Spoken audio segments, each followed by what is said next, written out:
Chinese yuan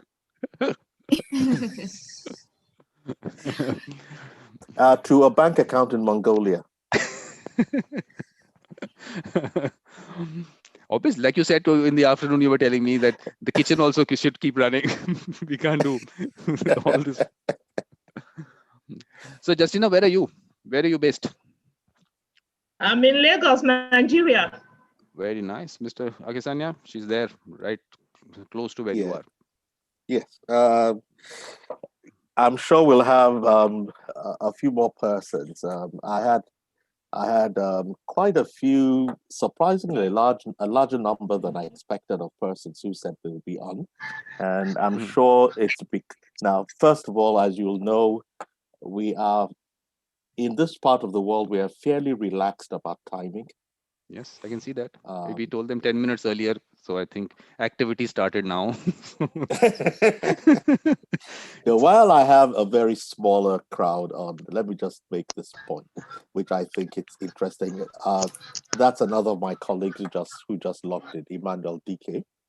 Okay. He's a member of the advisory council of our Dispute Solutions Hub, which is a new organization we're beginning to set up to handle dispute solutions in Lagos. Now, I was going to say something about timing, and there's usually sometimes an unfair comment about African time. And people tend to say African time, it means you're not punctual. It means you don't have any regard for punctuality or for timing. You're not disciplined. And I say to them, no, there's a misunderstanding. One of the things that mediation teaches us is to look beyond the act and try to find out why.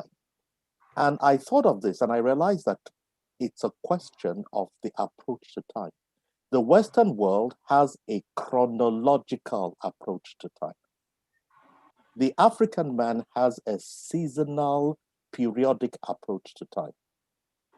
So that, whereas the Western man would say, shall we meet at 3 minutes past 9?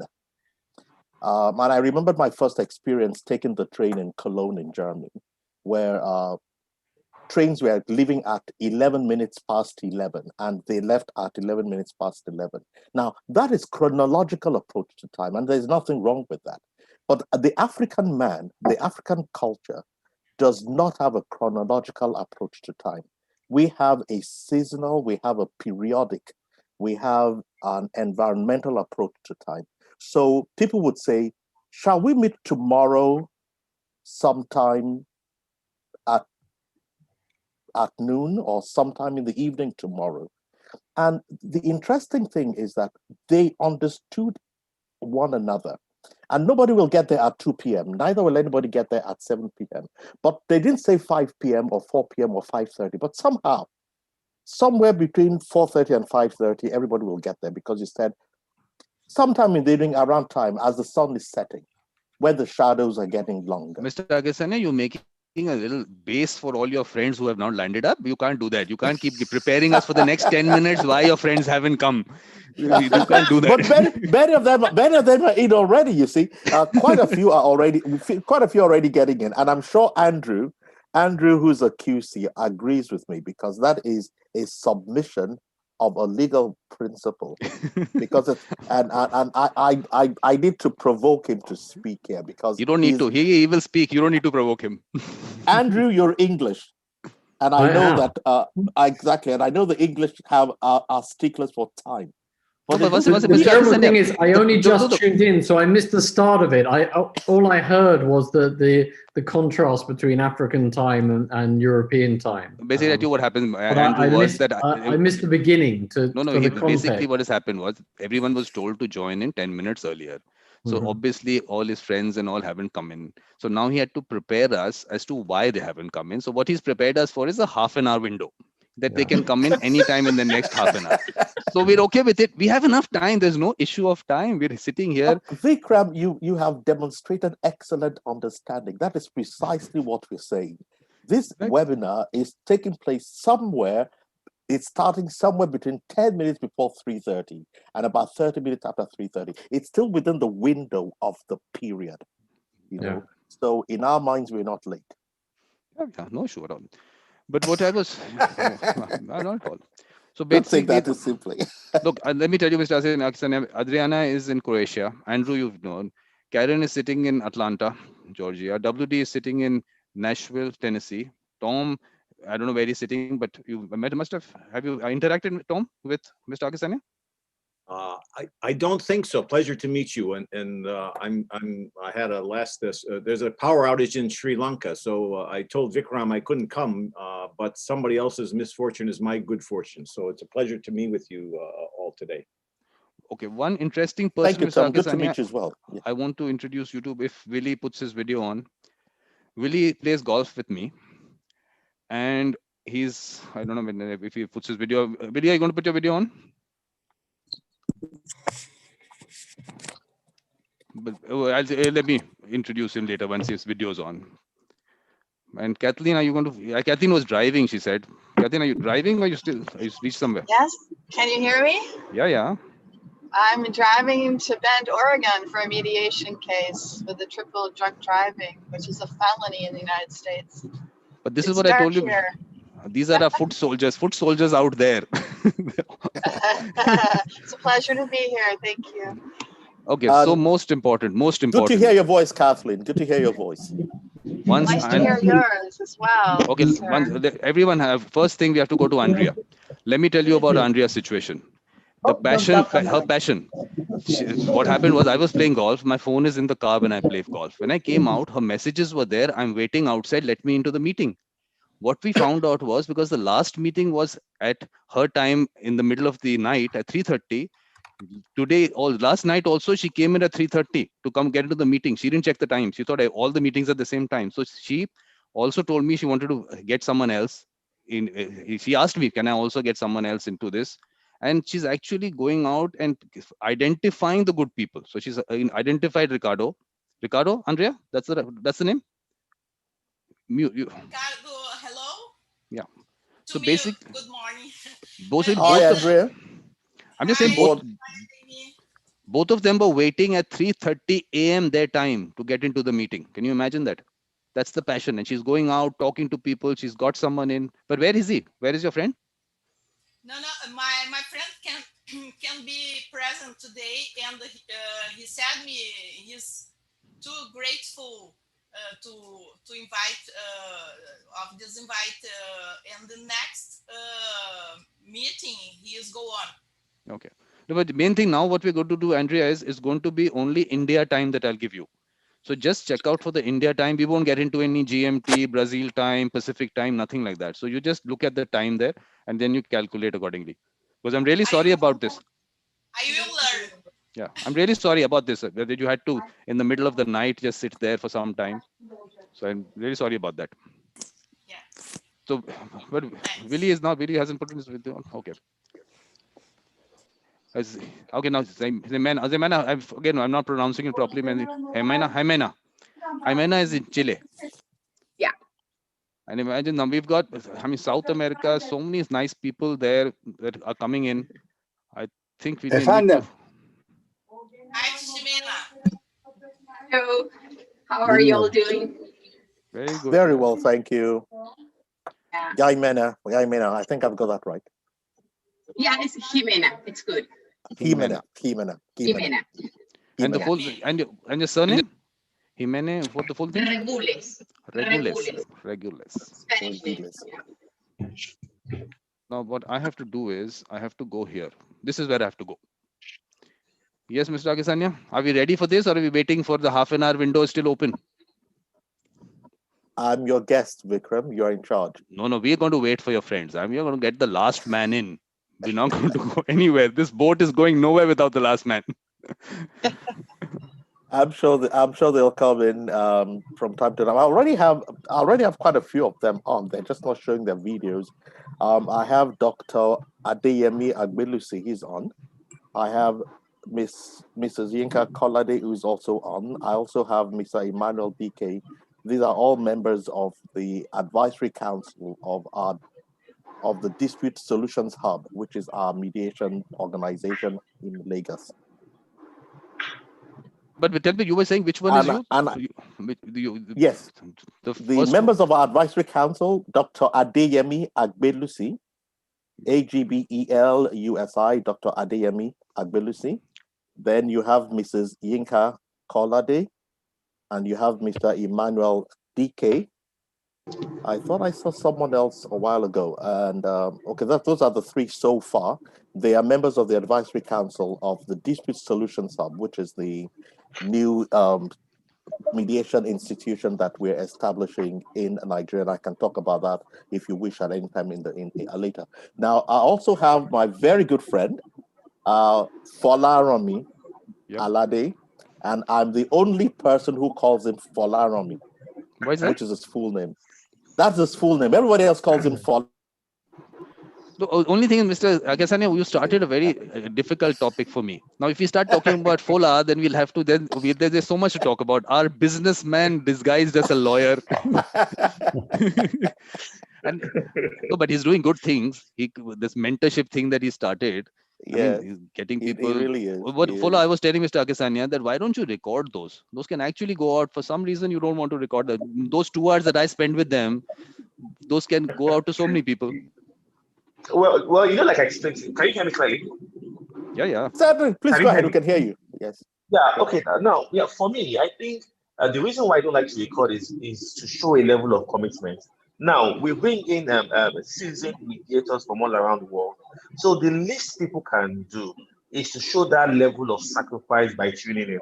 So if at the end of the day, I'm getting mediators who are coming out of their way to give knowledge for free. Okay, and it was supposed to be a polite question to you. You were supposed to say, okay, I'll think about it and maybe I'll record it later. That's it. It was just supposed to be that simple. Okay, no, Mr. Akisanya, first I have to introduce you to Willie. Why I want to introduce you to Willie is because obviously he's a golfer, but main thing is that he has the mediator mindset. He's the ambassador of Kenya to India. But he's such a, with problem with him is I'd never introduce him as that at the golf course, which I don't know whether he likes or not. I never tell people that he's the ambassador from Kenya. I say, this is Willie. Did you say from Kenya? Yeah. Oh, wow. Okay. Thank you. I hope you can hear me. As we say in these parts of the world, Your Excellency. That's exactly what I'm saying. I never say Mr. Your Excellency. And he never minds. He never minds that. So, Willie, what is the situation with mediation in Kenya? Right. After hearing, of course, I cannot say I'm not a mediator, but it looks like many people have a mediation mind, or you would have mediated in your lifetime, because it's a process in society which only came to be formalized into a structured way of doing things. But mediation in Kenya is going on very well. And again, it is, as I've heard earlier, it's being confused with arbitration.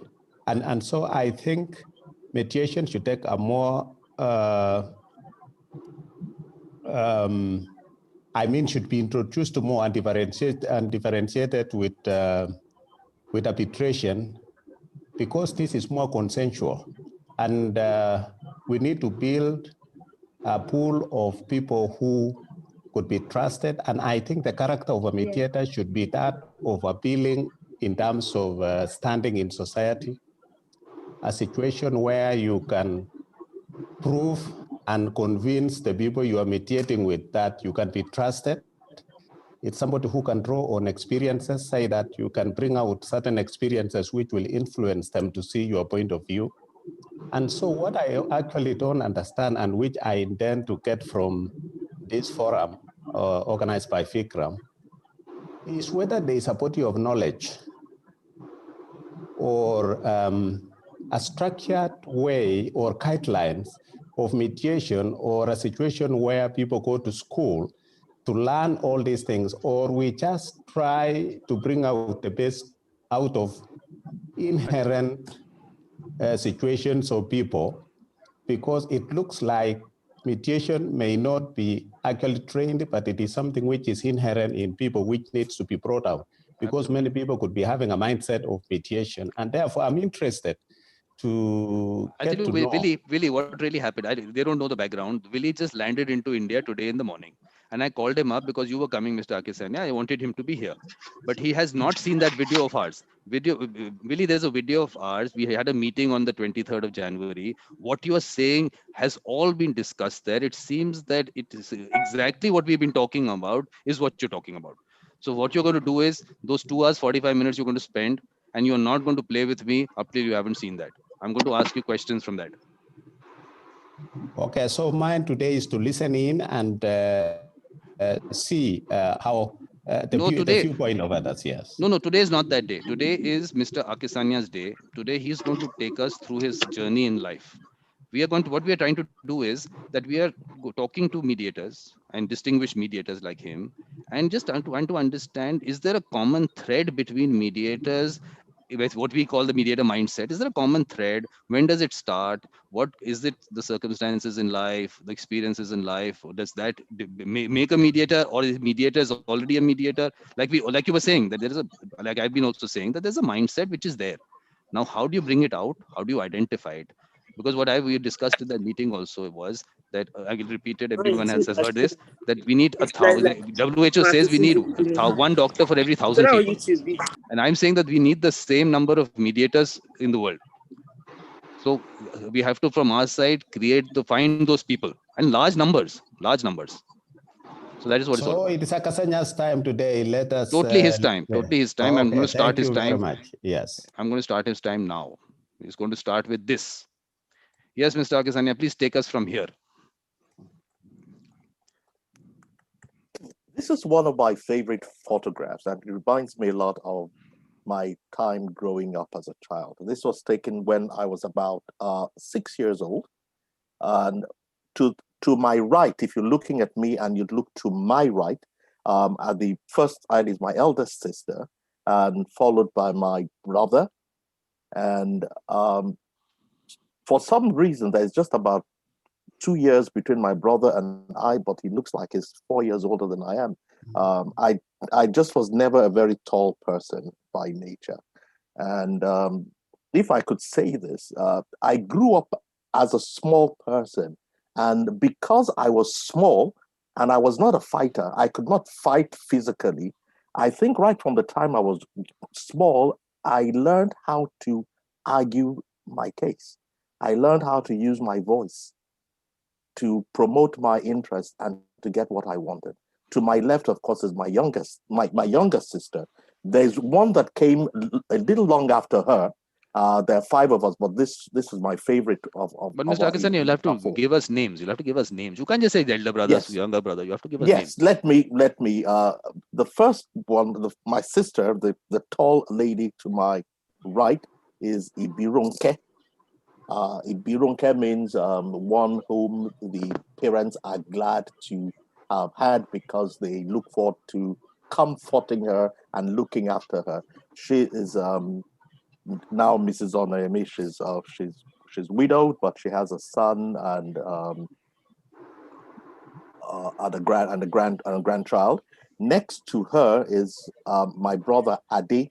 Now, Ibirunke is a civil servant. She's a retired civil servant. She retired as a director from the Federal Civil Service in Nigeria.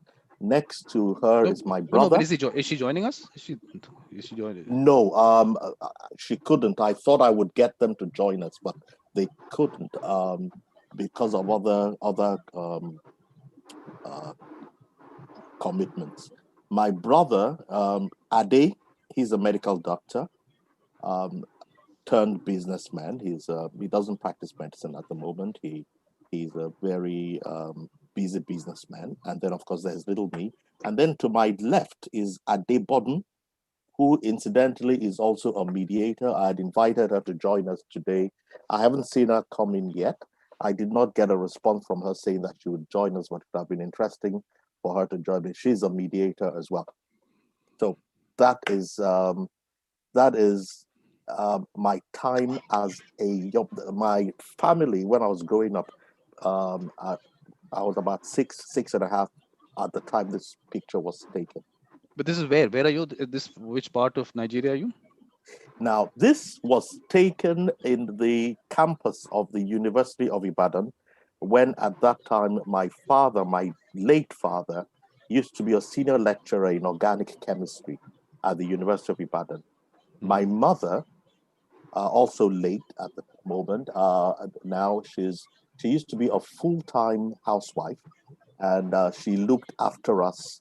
And so, growing up as children, we did not go to creche. We did not go to nursery school. We were homeschooled till the age of 6 when we went to elementary school. And if I may take time at this point to say some of the things that you want now. The mediation mindset, the mediation culture, I find is something which oftentimes has grown up with us as a child. There are two things I remember very fondly from my young days.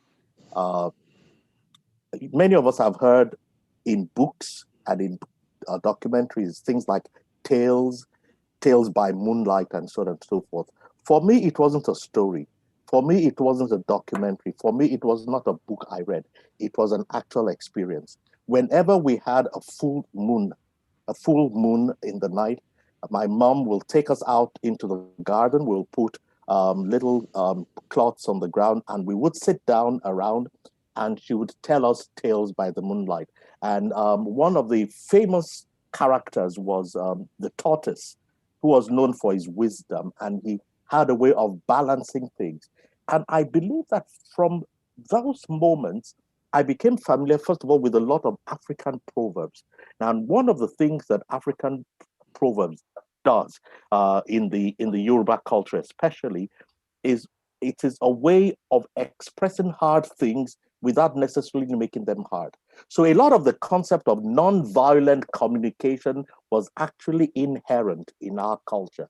And growing up with this steeped in one from one's age, and learning those things, and learning how not to raise your voice and whatever it is, I think inculcated in me No, without but Mr. really Mr. Akisanya, realizing it. you'll have to take us through some. You'll have to just tell us some and then take us through some, because this is now on the abstract. We don't want the abstract. We want the actual one. What were you told? We want that. We want to get into that story. We right now in that picture. We've got the mat on the floor.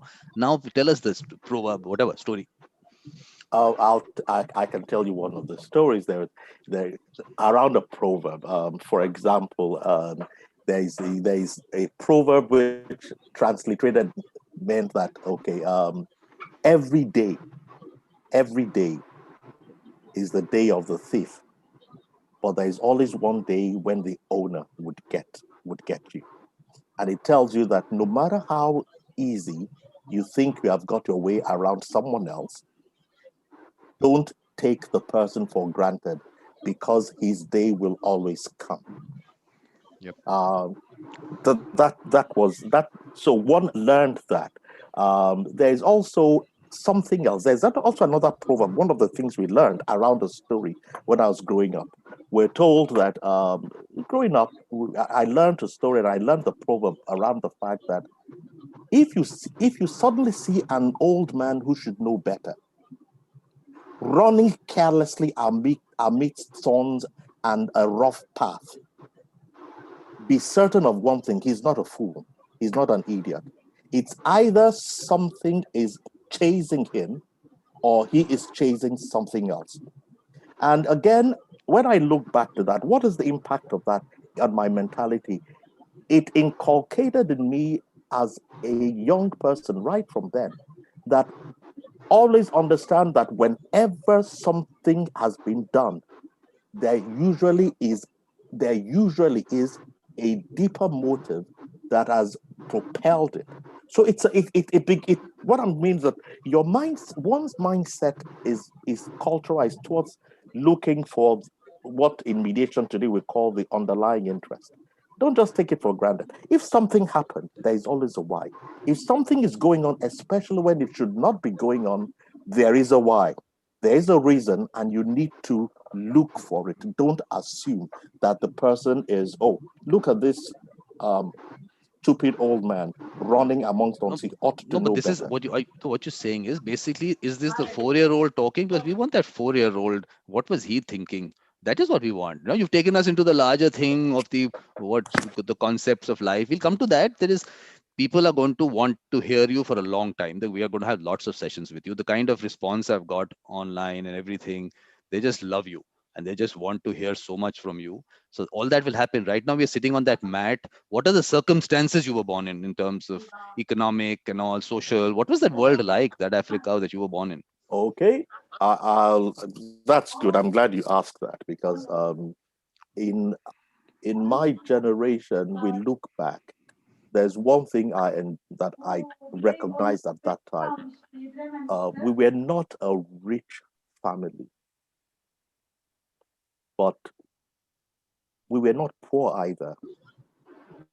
We had a lot of the comforts of life, not in opulence. We did not lack. We were a one-car family. If my mother was going to go to the market, she would drive my father to the office, drop him off, take the car, go shopping, come back, drop her things at home, and take the car back to my father, who would drive her back home. So I grew up in a home where we were comfortable, we were happy, we had the No, but are you saying basic is that comforts of life. comfortable or was that privileged? Wasn't that privileged life at that time? Oh, there were people that had higher privileges. There were people. I had colleagues who had homes where they had chauffeured drivers. I had colleagues who lived in homes that had 10 rooms and who had cooks and stewards and servants all over the place. No, we were living in the life of an academic, a lecturer in a university, and not even a professor, a senior lecturer. And we were when a middle class still existed in Nigeria. We were like basic middle class. Yes, we were comfortable. We had the basic comforts of life. We did not But live what in year are we talking opulence. about? What year are we talking about? What year is this?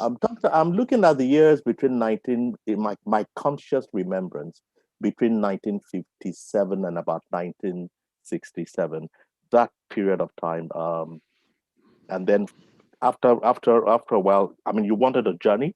I don't want to jump to Lagos yet because Yes, we lived exactly, in exactly, Ibadan. exactly. We lived in Ibadan until 1964.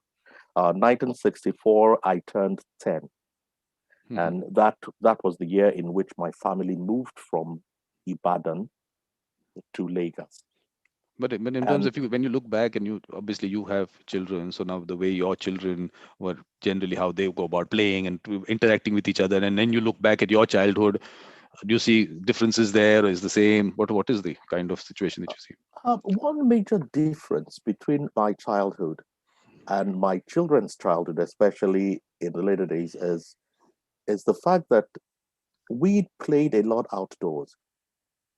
Typically on a weekend, for example, on a Saturday morning, you woke up the morning, you had a late breakfast. Of course, trust my mom, everybody had duties to do. You had your chore to perform and you couldn't get out without doing it.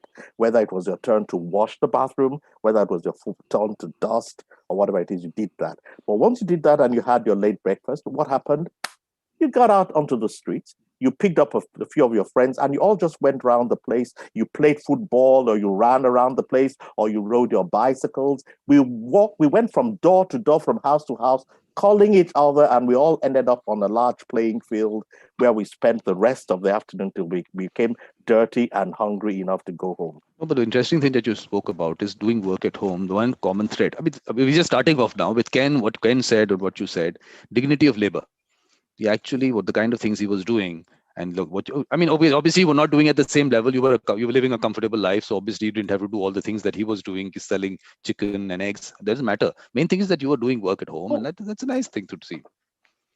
Let me. I'll tell you this, Vikram. When I listened to Ken Cloak, it resonated with me because I find that now I don't want to sound like, and I'm not going to do that, but at home, for example, it was not uncommon for me and my siblings for us to get on the floor, wash the floor, scrub the floor. Some of the things which modern parents think, oh, that's unfair. How can you have a 5-year-old or 6-year-old washing the floor, scrubbing the floor? We had a small poultry in the back of the house. Now, I didn't own chickens, but I had my turn for going in there to clean out. I don't know, we didn't seem to catch any virus, any diseases. Then I don't know, we must have some strange immunity. But we went in there, we cleaned the poultry, you got the eggs out, you changed the water, and we had chicken. I had chicken, we had ducks, we had guinea fowl, and all that in a small pen, and we looked after them. We learned to do these things. Because we didn't depend on house help or a lot of servants to do that. And even when later, for example, when my parents engaged maybe like a steward or something like that, and we sat at table, the rule at home was the steward was there to serve my parents and not we children.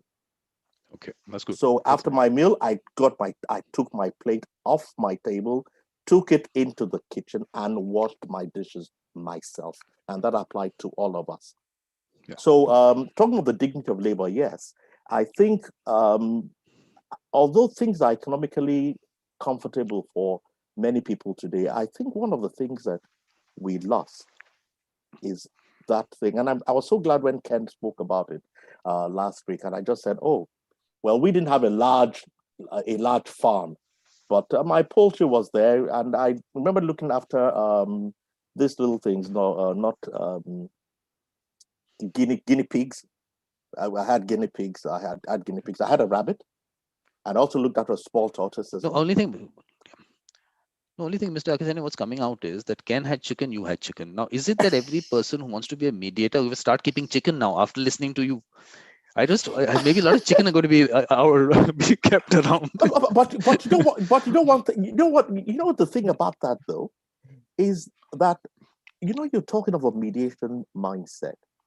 We're talking of a mediation mindset. We're talking not just the profession or the practice of mediation. Yes, absolutely. You're talking of a mind. You're talking of the mindset, and I'm saying to myself, could there be something? And I'm sure if I spoke to many of my colleagues here, there'll be several of them who have similar experience. There's something about that kind of background, that kind of appreciation of certain things, that dignity of life, dignity of labor, that respect. Because when you have learned to do those things, believe you me, if in future you have someone serving you, you tend to respect them better. Yeah, if exactly. in future you deal with people who are at such levels, you tend to respect them properly. Yep. No, but I think from the chicken thing, what I'm trying to get into is that Ilan, he is here. He now feels that if he's eating chicken, he has the mediator mindset. We have to tell him it's not about eating the chicken. It's about actually taking care of the chicken and living that. But okay, this is obviously we're not going to let you rush through this period, because all those things that you're saying, each of them will be important. You might not also think it's important, but the fact that, like you said, not being served by the butler or the steward, it's important. These are steps that are trying to show that their parents actually looked at that aspect. Vikram, let me also mention something which will resonate with a lot of my Nigerian colleagues. Later on, when we had what you call butler, we say steward here, we have housemates and things like that. In my home, there were certain expressions that were forbidden by my parents. You were not allowed to say my steward, because my parents would say they are not your steward. And by the way, we were not allowed to call them by name. We had to call them Mr. Something, or Miss Something, or Uncle Something, or Auntie Something. So you learned to respect them. So you gave respect to people. They were not defined by their roles. They were defined by their personalities. And I'm very glad to say that when my children were being brought up, and I said, well, I'm grateful that I was able to live a slightly more privileged life, but I also ensured that throughout up until now, even my children in their adult age, it is a rule in my family that you do not address the steward, you do not call him Emmanuel, John. No, you have to call them Mr. John, or Mr. Emmanuel, or Uncle John, or Uncle Emmanuel, because I would tell them, Mr. John is working for us, but Mr. John has a wife, he has children as well. In his own home, he is the head of his family. He has a wife and children. And such things, I believe, for a mediator, talking of mediation mindset, one of the things that we need to think about in mediation, when you go for mediation trainings, they talk of the need for a mediator to have empathy. Empathy is not something that you learn academically. It's not something that you learn theoretically. You can never have true empathy unless you have grown up being taught to stand in the shoes of other people and experience what they experience and see how they see. And I will always be grateful for that aspect of my growing up. We were never allowed to be rude to the servants. Never. In my house, the order of authority was my father, my mother, and the servants before us, not the other way around. They were actually higher in authority, in hierarchy than we were. We had to respect them. And I believe that, you see, that is the beginning of a mindset and an acclimatization to an ability to have empathy, an ability to stand in the footsteps of other people, an ability to understand that where you are is not a matter of you being intrinsically superior or different, but it just so happens to be your line of life. And I think it's an essentially important thing in cultivating a heart that is empathetic. Very important. I think what you just said is actually so important, because the whole concept of this training, that you can become empathetic with training, and some people feel they can do that. I think maybe they're that mistaken. Anyway, we're not targeting them. We'll be reaching out to so many people out there wanting to. Let's see how it happens. But the fact that the kind of upbringing makes so much of a difference, and how it can actually lead to someone over maybe after 30 years to actually use that aspect and be part of their life, I think is very important. But one thing that came up, which is obviously, I'm looking at the comments also, your size. Now, how your size in the family or within your brother, how did that affect you as a person? Interesting, you should ask that.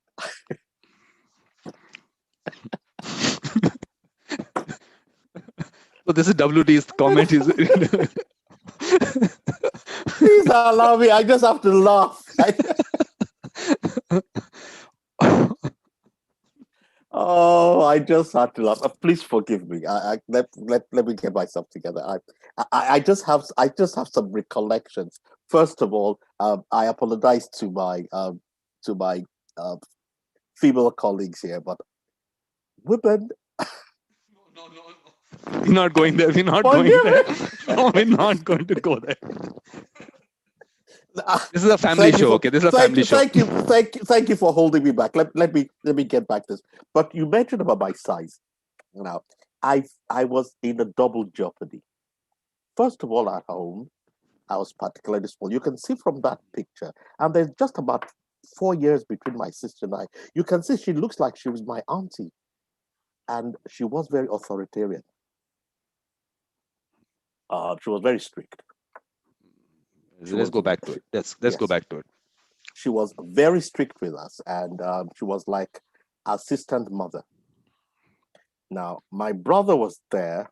He's a much gentler person than I am. And here I am. I'm quite small. I'm quite diminutive in size. Now, if you want to understand what I mean, when I went into secondary school, what is that? That will be like for Americans and things like that. I think that's like about, is that 7th grade upwards? When I was measured, I stood all of 4 feet 4 inches tall. Mm-hmm. So even at home, I was prone to being bullied.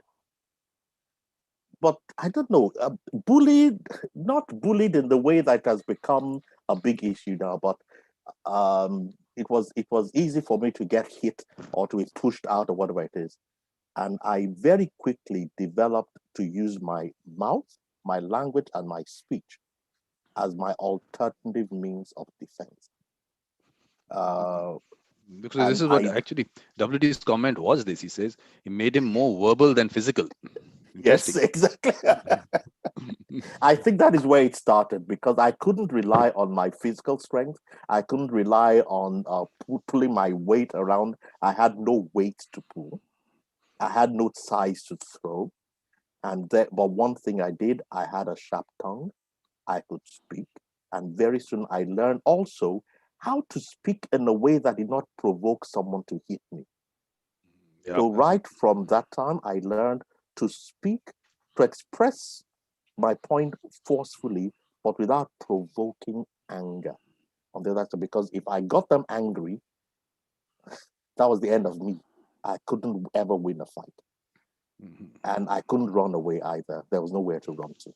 So yes, I became verbal. That was the beginning of some of the qualities I believe that were ingrained in me as a person growing up.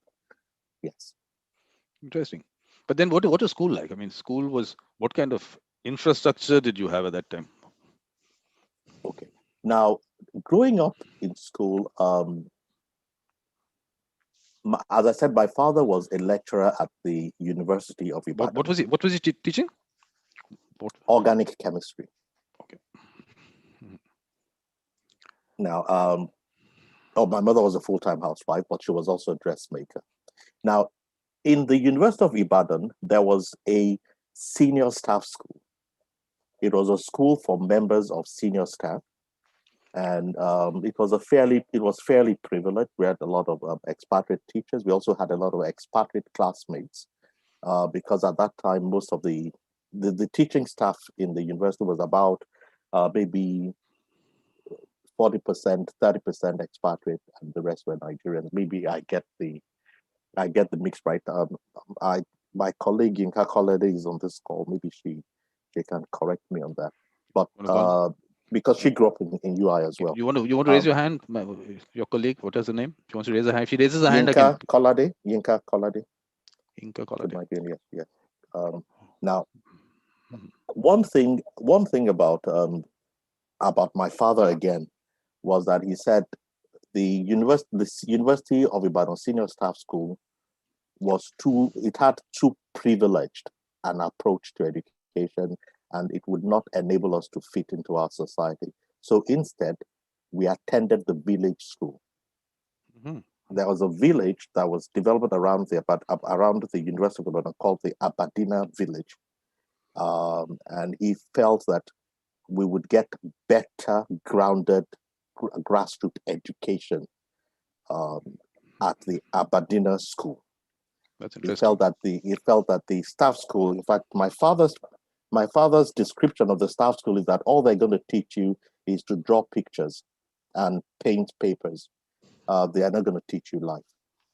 But you needed to go to the village school, and you would get better education. So all of us went to Abadina school.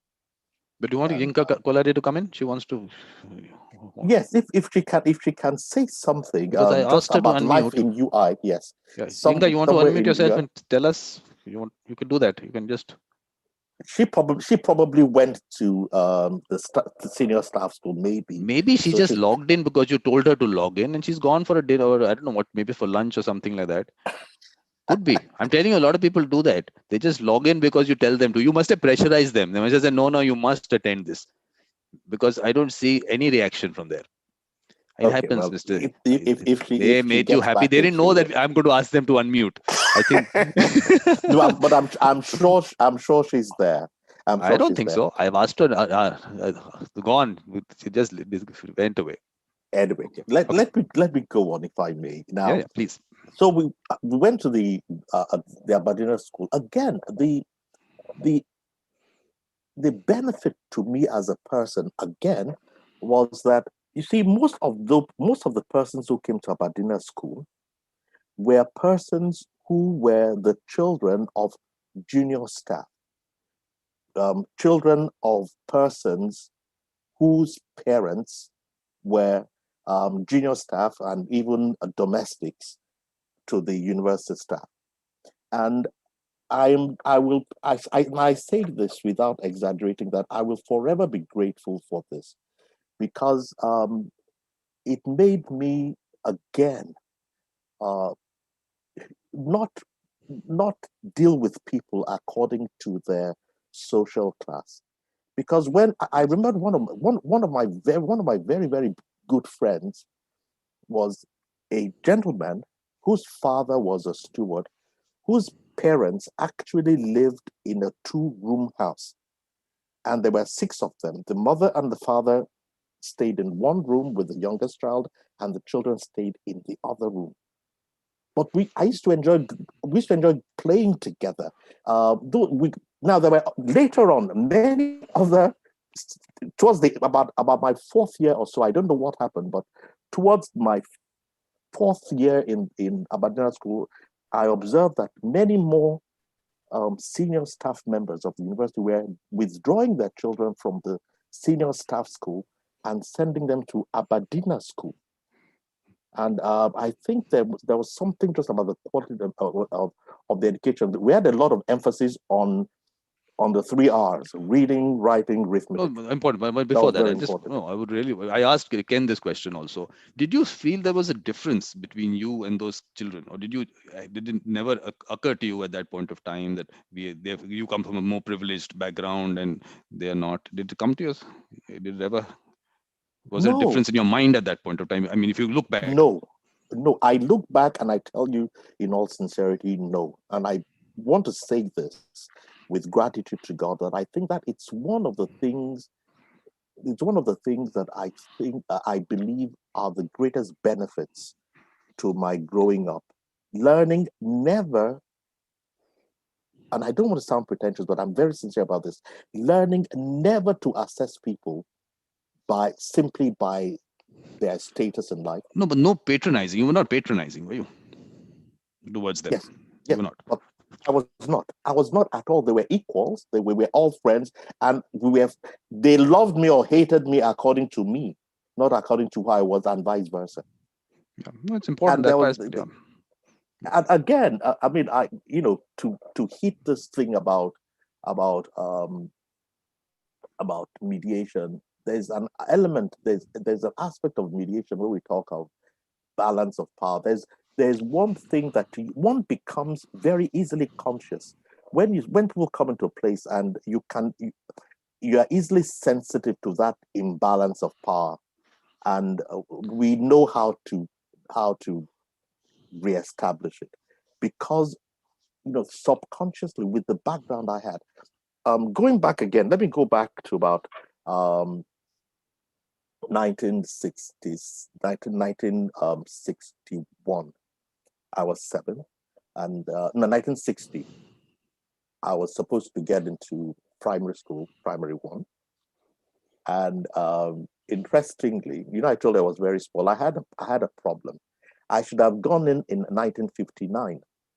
But at that time, in order to be admitted, you needed to you have to be able to put your hand across your head and have to be able to touch to the bottom of the air on the other side. Good test. And if you couldn't do that, you couldn't be admitted. Now, in the senior staff school, they were more formal. You had your birth certificate. If you were the right age, you went in. The Aberdeen school was more down to earth. It was more African native. Now you had to put your hand across, and if you couldn't go across and touch the bottom of your ear, it just simply means you were not mature enough, you were not old enough to come in. It was not about your birth certificate. So I missed it in 1959 and could only start school in 1960. No, but was it really maturity, or was it actually something which we don't know about? Because with all these sports thing, the age fraud that they have, maybe this is the way to test it out. Can you touch your ear? Can you touch your shoulder? I don't know, Vikram. I don't know. I don't know whether that is of any particular significance today. I don't know. Okay, something for someone to study. Something it can be interesting. Can be interesting. Who knows? But one thing that it helped with, though, is that at least the child did not go into school immature. These days, children are going into first grade, at least in Nigeria, at the age of 4.5, 5. And I think, in my opinion, it's unfair to the child, because it's one thing to be able to cope intellectually. It's one thing to be able to cope rationally, but I think there's something about the maturity of the mind that should not be undermined for the purposes of education. Now, I'm not an educationist, so let me shut up there and let me stop there. But I think there's something to be said for ensuring that people who get education outside of being a prodigy or being extraordinarily genius, I think there should be provision for maturity. No, actually, in a way, what we are looking at is whether the person is ready to imbibe things, or do they have to be in a controlled environment and someone needs to see what they are imbibing, how they're imbibing. Maybe, I don't know. Look, like a mother is supposed to be there to look after whatever in the animal kingdom also. They're always there, at a distance, but always there. Yeah. So, but okay, now in your case, we haven't gone there. Your mother was at a distance, looking at you, doing things, always watching out. What was happening with your mother? What was the thing? Did she have time for you with all the kids growing up? Oh, I will forever be grateful for having grown up at home with a mother who worked at home. Now, I know that some of the economic realities of present life are different, and I have nothing against two working parent homes. But I was very glad. I'm very happy that I grew up in a home. My mother taught me to read. My mother taught me to write. And incidentally, the first language I learned was my local language. I could speak Yoruba before I could speak English. Now, most people who hear me speaking English don't believe that I started speaking English after I learned to speak Yoruba, not the other way around. Interesting. Now, that's But you do you think in you think in your local language? Do you think in English? What do you think in? I believe I can think in both. Interesting. I believe I think in both. That's one. The second thing also was that by coming home always to my meal at lunch after school, my mom was always there, and she was always our go-to person. My father was typically, I mean, he would have his lectures in the morning, come for lunch, have lectures afternoon. There was a time when he was doing his research for his PhD, and he was away lots of times. But thank God my mother was there, and she talked to us at length. I learned the virtue of listening from my mother, because you had to listen to her, and no matter how long she spoke, you had to listen, and you dared not show anything that indicated boredom, because that could mean a little, hit. You know what I mean? Not a little slightly more than a spank. And we got those regularly. So you had to learn. You had to pay attention. You had to listen to her, and she would explain in detail. And I think I believe that if I have any listening skills today, I imbibed them from learning to listen to my mother. And she would explain to us in detail. She was never impatient. She would explain to us in detail. She lectured us more than she hit us. And sometimes I think I preferred her spanking to her lectures, because the lectures affected you deeper. And in fact, what were they like? What were they like? You have to take us through some of them. Take us through some of them. If let's say, for example, you came home and somebody reported you to my mom that you had maybe insulted someone, maybe you had spoken wrong words to them, then she sat you down and she took you from your life history to make you understand that you were insulting them because you believe that intrinsically you are superior to them. What makes you think so? You are nothing yourself, and you're brought back down.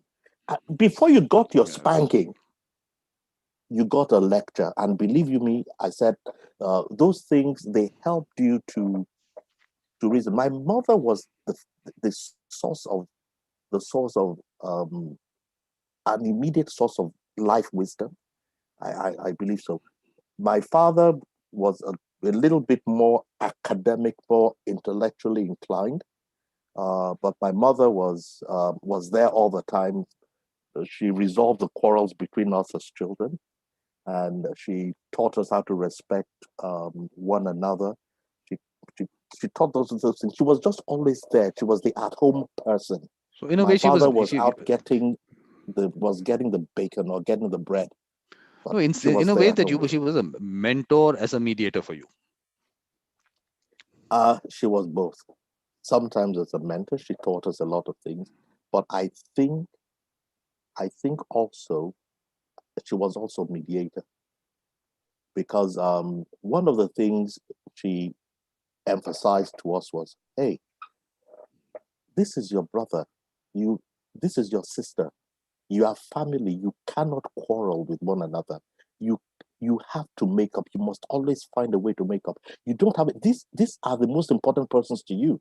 Now, I want you to understand now, one day I'm going to be gone from here. One day your father and I are no longer going to be here. It's going to be just you and your brother. So you have to learn to watch out for one another now. You can't do that by quarreling. Your quarrels must never be permanent. You must always get to the root of what it is and correct it. And that is, again,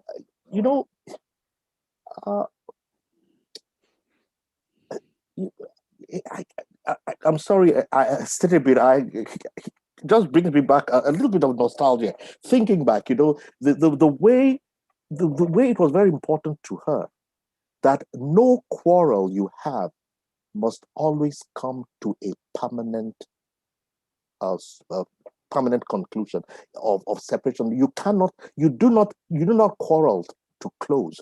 There always must be a solution. And even if you have to step down, you must learn the humility of stepping down if necessary.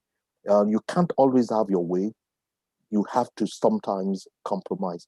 And again, I say this, Vikram, and that's why when you mentioned to me about having this series, I was excited about it, because in a way it helped me, in fact, to think some of these things that I didn't think about before, because it helps me to realize that, come to think of it, these things are not learned in a 6-day, 12-hour mediation training. Absolutely. Yeah. The mediation training, I think, is what sociologists would call a precipitating factor. Absolutely. I believe there has to be a predisposition that has been built up over time in the totality of one's life journey and experience.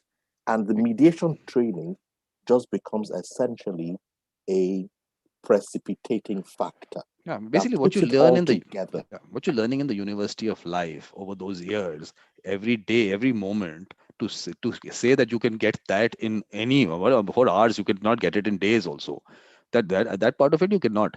But the main thing is that what that training did do for Ken, like he said, we went there and suddenly said, this is what I want to do, this is what I am. So in that case, if a realization comes through it, not a problem. So that's why I said, that's why I put these on my playlist in the YouTube channel. I put various videos, what people would actually experience in a training, because a lot of people can't access training. Most people can't access training. So let them see those videos, realize, oh, this is what I want to do, or this is what I am. I think that part of it, I think that way, some kind of a maybe a realization should come in. But Yinka Kolade, I wanted to bring her in, but she's not wanting to unmute herself, because she had some things to say in terms of your thinking two languages. That is, it helps you empathize. That was interesting, the point that she was making there. But the interesting thing, other thing that we were, one very interesting, I would say, way of looking at it was that, okay, you're playing with children of again with migrant workers, and with you, some kind of a linkage coming in there. That was interesting, that some kind of a thread comes in, that when you're playing with children who are coming from a less privileged background, brings in some kind of a different thought process to life. What do you think on that? Yes, it does. I think I'll be exaggerating if I speak of becoming egalitarian. I don't think I really went that far. I'll be honest about that.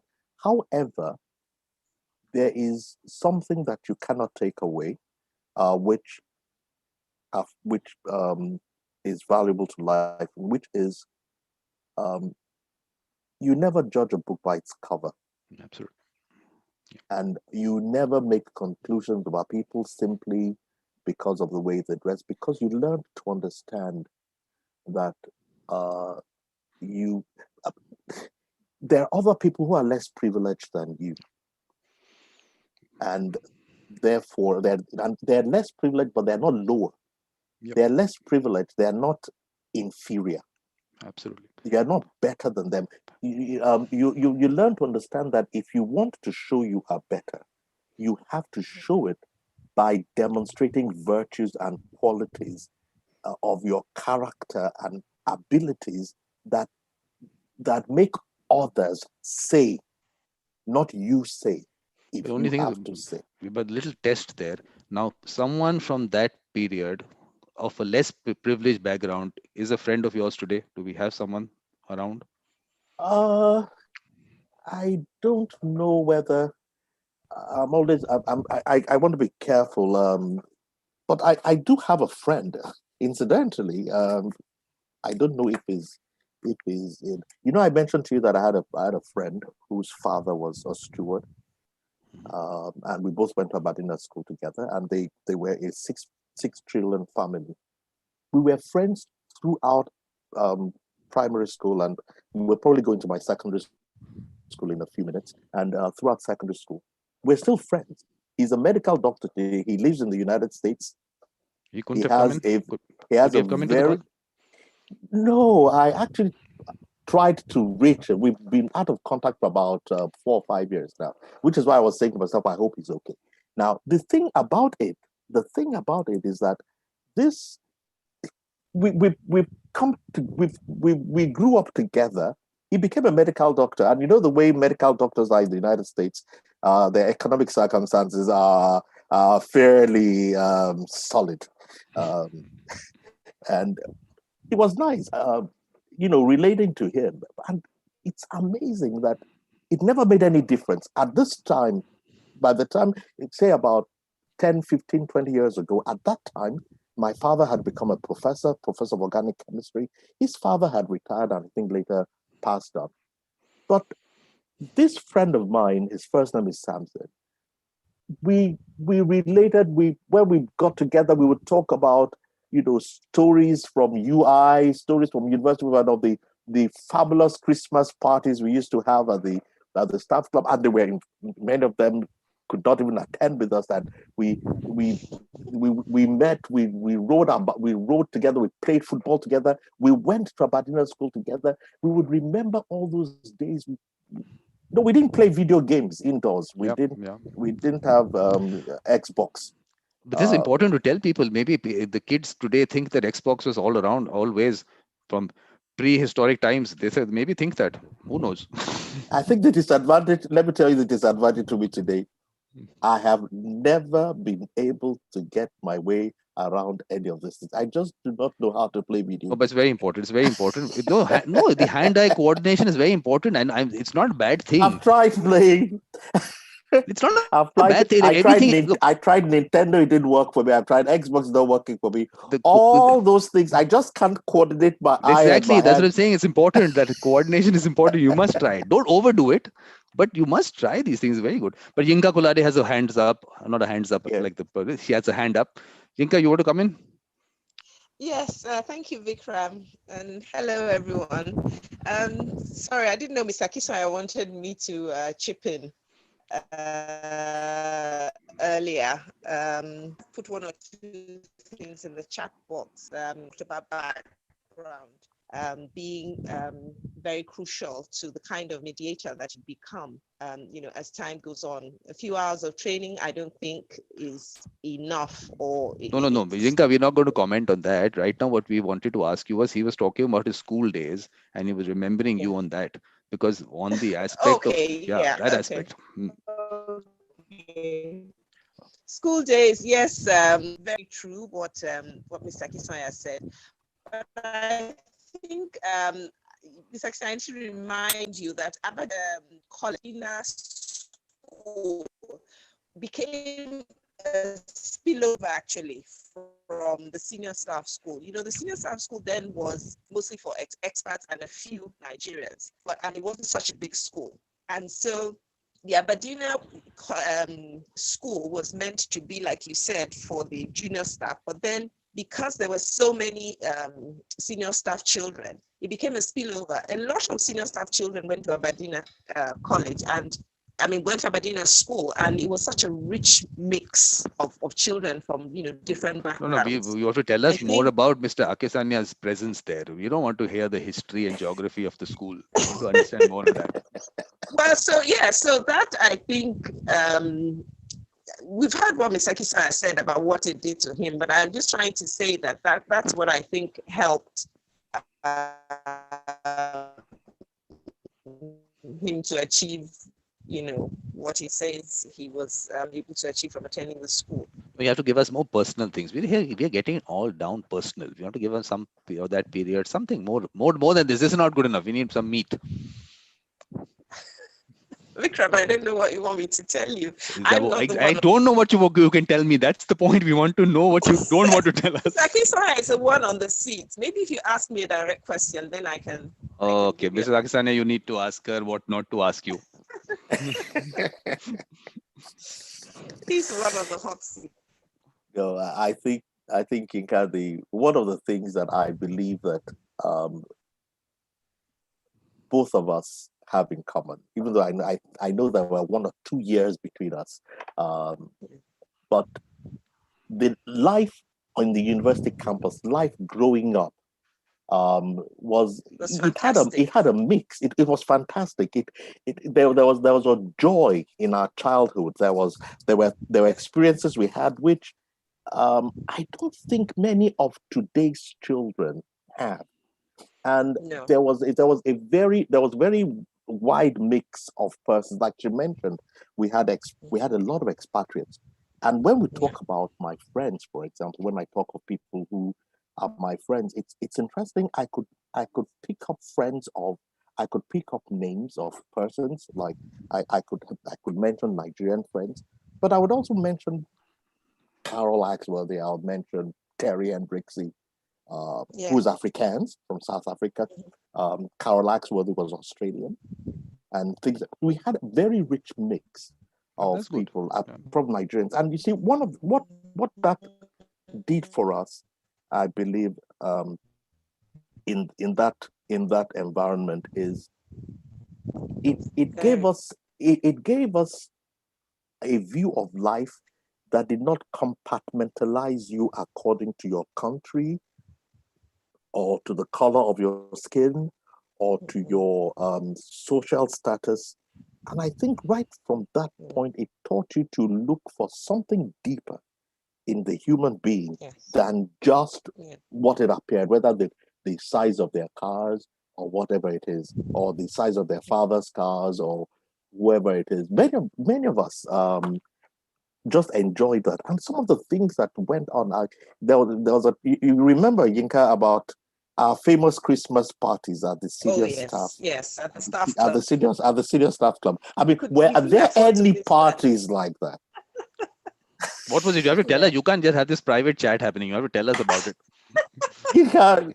I mean, give us your perspective of it. I mean, I think it that rich childhood, I believe, played a very big part in the enriching of our minds. Don't you think? Yes, definitely. I think so. Definitely.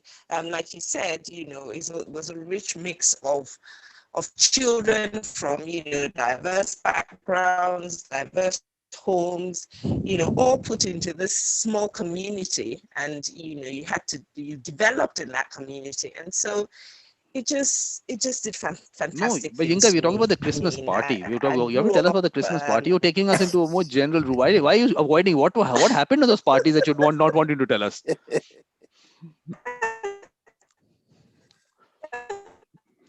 Now we're all very interested. Well, nothing much. It's just that we had, so much fun. So much fun, I know. It was very collaborative. All the mothers would, bring, pastry. There'd been cake, ice cream, all sorts of things, and everybody would put, whatever they brought, into the party grounds, and we would share. And one of the lecturers would be the Father Christmas, and he would go around the homes dropping presents. people would pay to have this done, and you just see Father Christmas arrive in front of your house, and you think, oh my God, he's come from that land, not knowing that it's your father that paid, for those toys to be brought to your home on Christmas morning. But when you got to know what happened to you, all that childhood, you find out that it was one of the lecturers or the professors that was behind the costume. It was just, it was nice. It was just fantastic. good times. It was, yeah. Oh, well, by the time I got to know the truth, I was much older. So, I just. No, but did you stay in shock for some time? Were you able to recover fast from it? What really happened? Rinka, we are more interested in that now. That was what I believed in, and it was.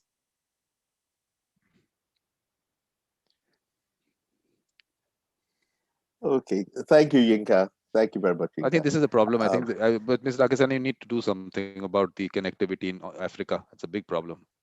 Yeah, that's a to-do point. I think we won't go that direction. But I'm just saying, in general, later we should have a look at that. Yeah. Okay. But now you were saying your mother was a dressmaker. That part of it you didn't tell us. She was a dressmaker.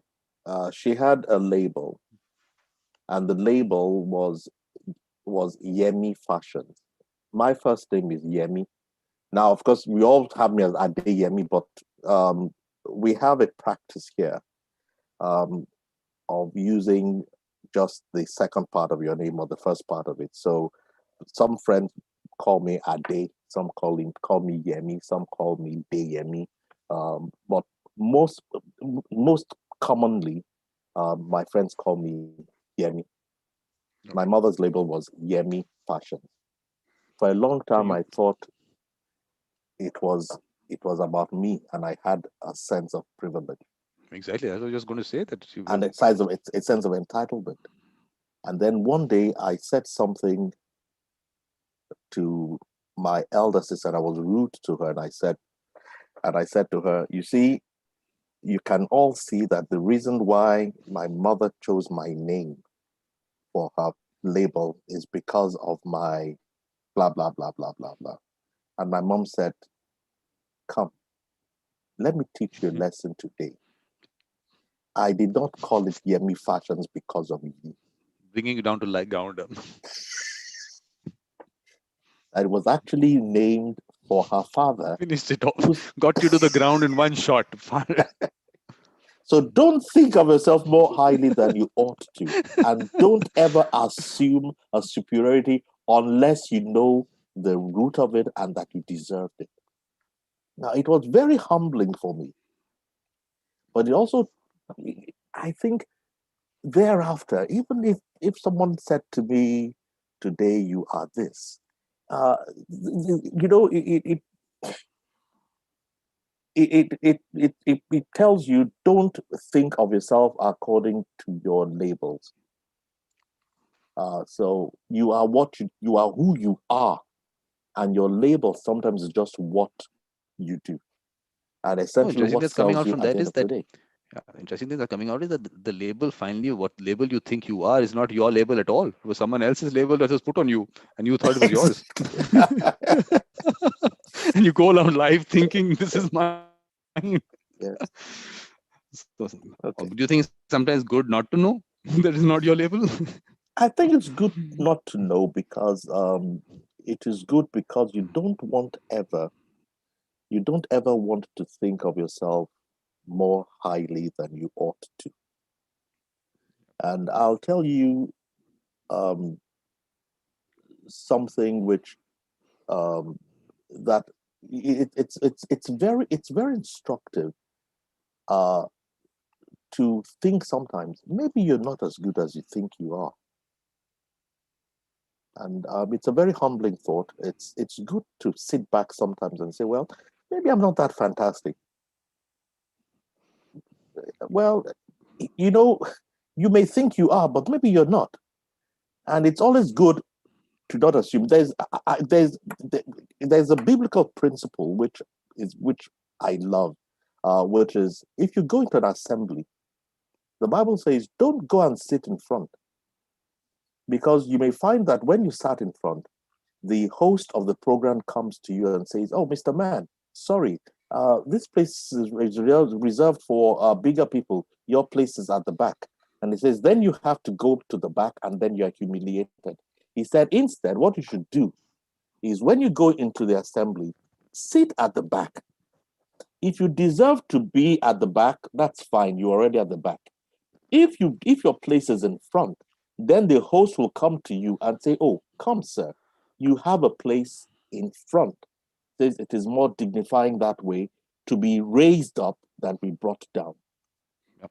So that even in life, you learn not to put yourself forward. Incidentally,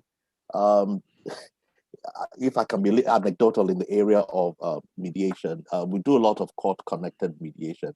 And sometimes when we have, in Nigeria, we have a class of lawyers called Senior Advocates of Nigeria. And some of them have received that privilege at a much earlier age of being called to the bar. And sometimes you would come to mediation and the Senior Advocate of Nigeria, the Senior Advocate essentially wants to intimidate everyone at the table. He comes in there, he has 3 juniors with him, people carrying his books, and he's like, that. Look, this is not a courtroom, this is a mediation session. And he sits there and you can see the way he's looking at you as if, who are you? Are you going to be mediator here? Do you deserve to be here? Mm-hmm. Those are some of the moments when, in introducing myself as a mediator, I mentioned to them, oh, my name is so-and-so. I was called to the bar 43 years ago. And once you say that, you take a look at the guy, you find that he has a different respect for you. I worked in ExxonMobil and retired as general counsel, senior counsel, company secretary. While I was there, I handled a portfolio of 17 companies. And all of a sudden, almost without exception, thereafter, you find them saying, sir, yes, sir. Of course, yes, sir. Now, the intention was not to promote yourself, but to realize that if you didn't help them to get a perspective immediately, it could affect the balance of the mediation. Absolutely. But at the same time, it also teaches you something that, look, listen, don't look at a person and just assume that because they're dressed casually, there's nothing much to them. You know, before I listened, and please forgive me, I know this is supposed to be about me, but I need to make a comment again about watching the interview with Ken Cloak. Now, I had looked at his profile. I had read all these things about him and what blah, blah, blah, blah, blah. And then I looked at him, I said, when I saw the video, such a simple man, speaking with such no airs at all about him, so down to earth. I'll tell you a little secret. I went back on LinkedIn. I checked Kenneth Cloak again. I thought maybe maybe who did Vikram person. get? Oh yeah, who is this guy? Vikram go get some Ken Cloak, and he says this Ken Cloak.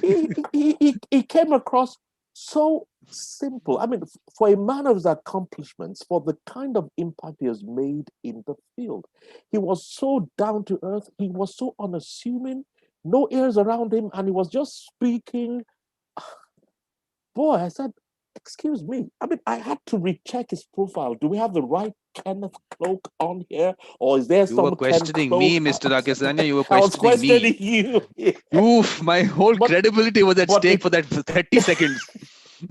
But I'll tell you one thing, though. The personal lesson to me is that it doesn't matter. Let your virtues speak. Let whatever quality you have, let it come from what you deliver.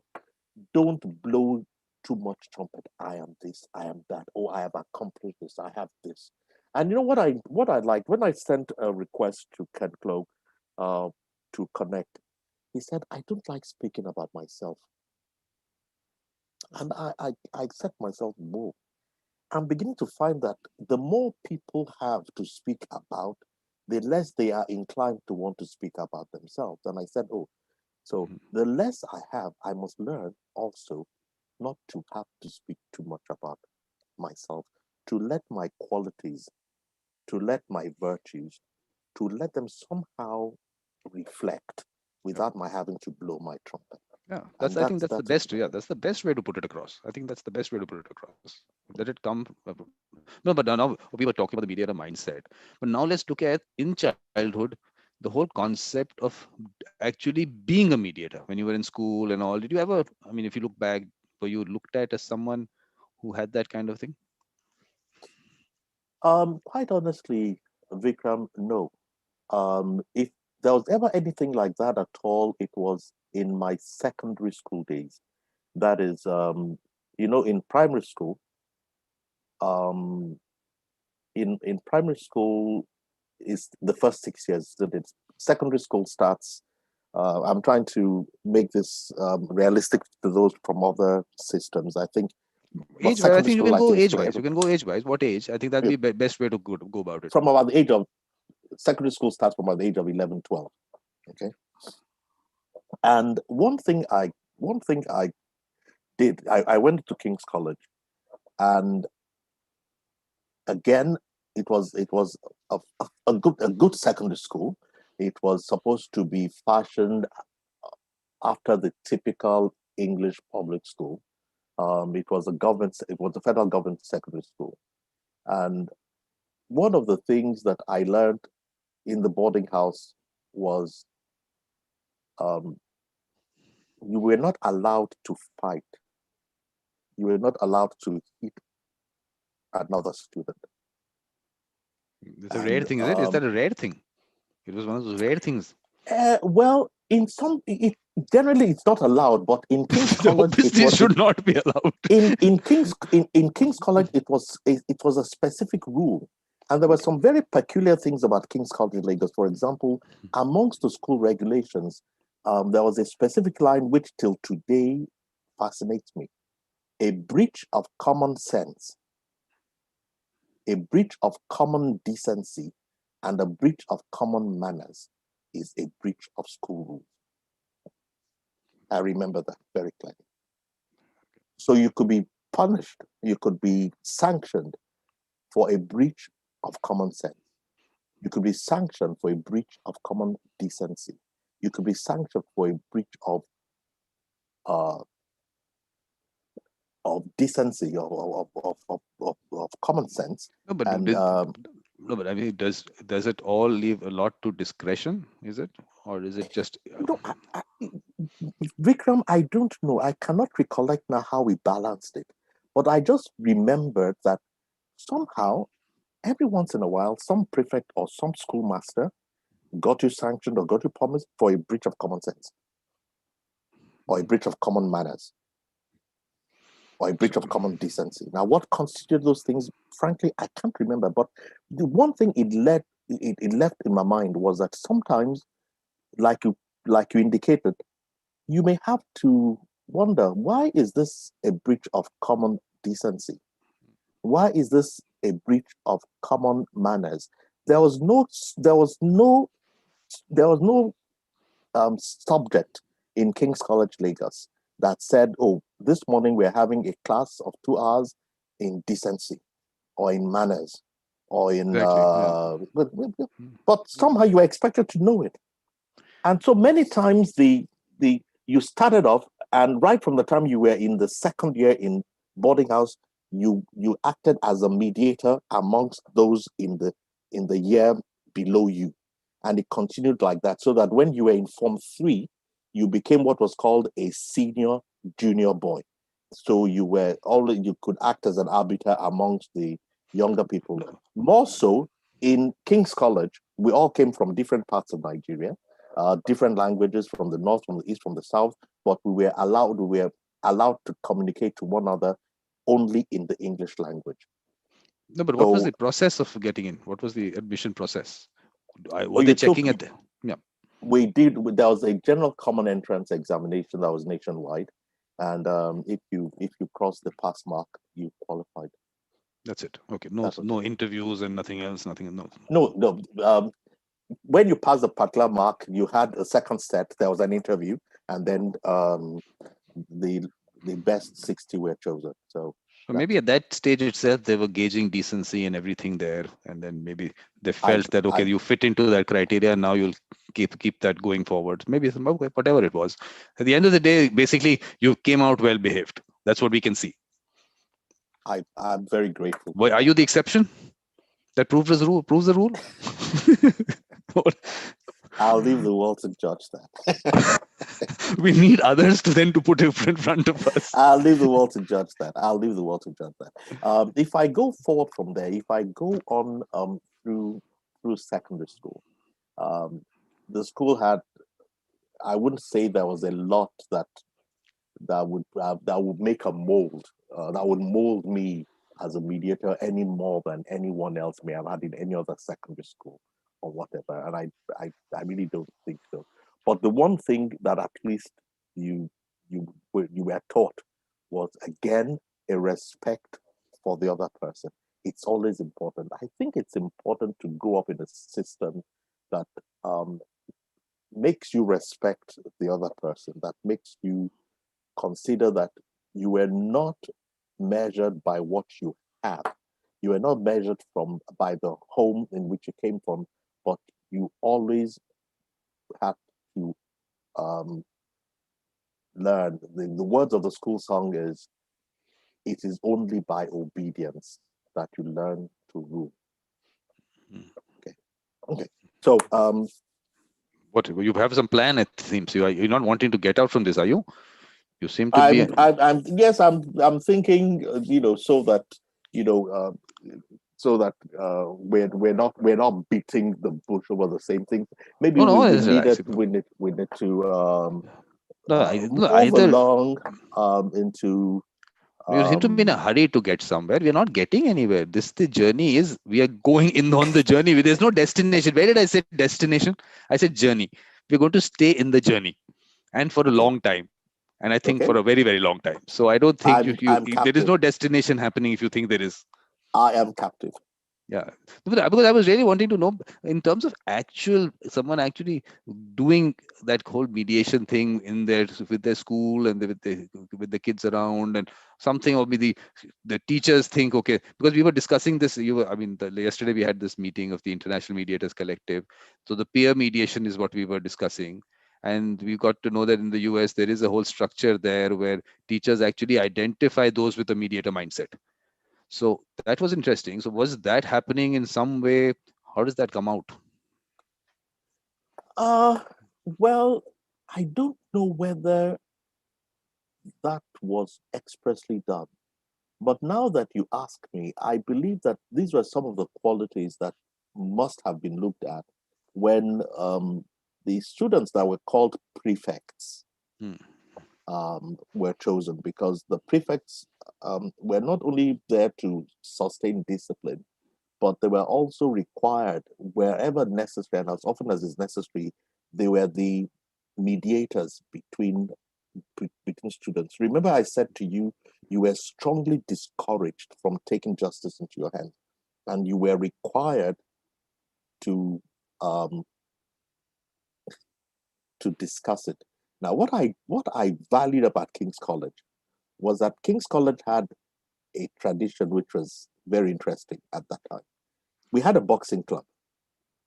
And if you really felt that you needed to fight your colleague, a boxing match would be organized for you. Wow. And you would have boxing gloves.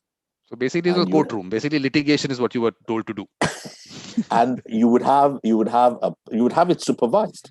You had to go 5 rounds of 3 minutes each, and then if there was someone intervening, so it gave you an opportunity to heat out.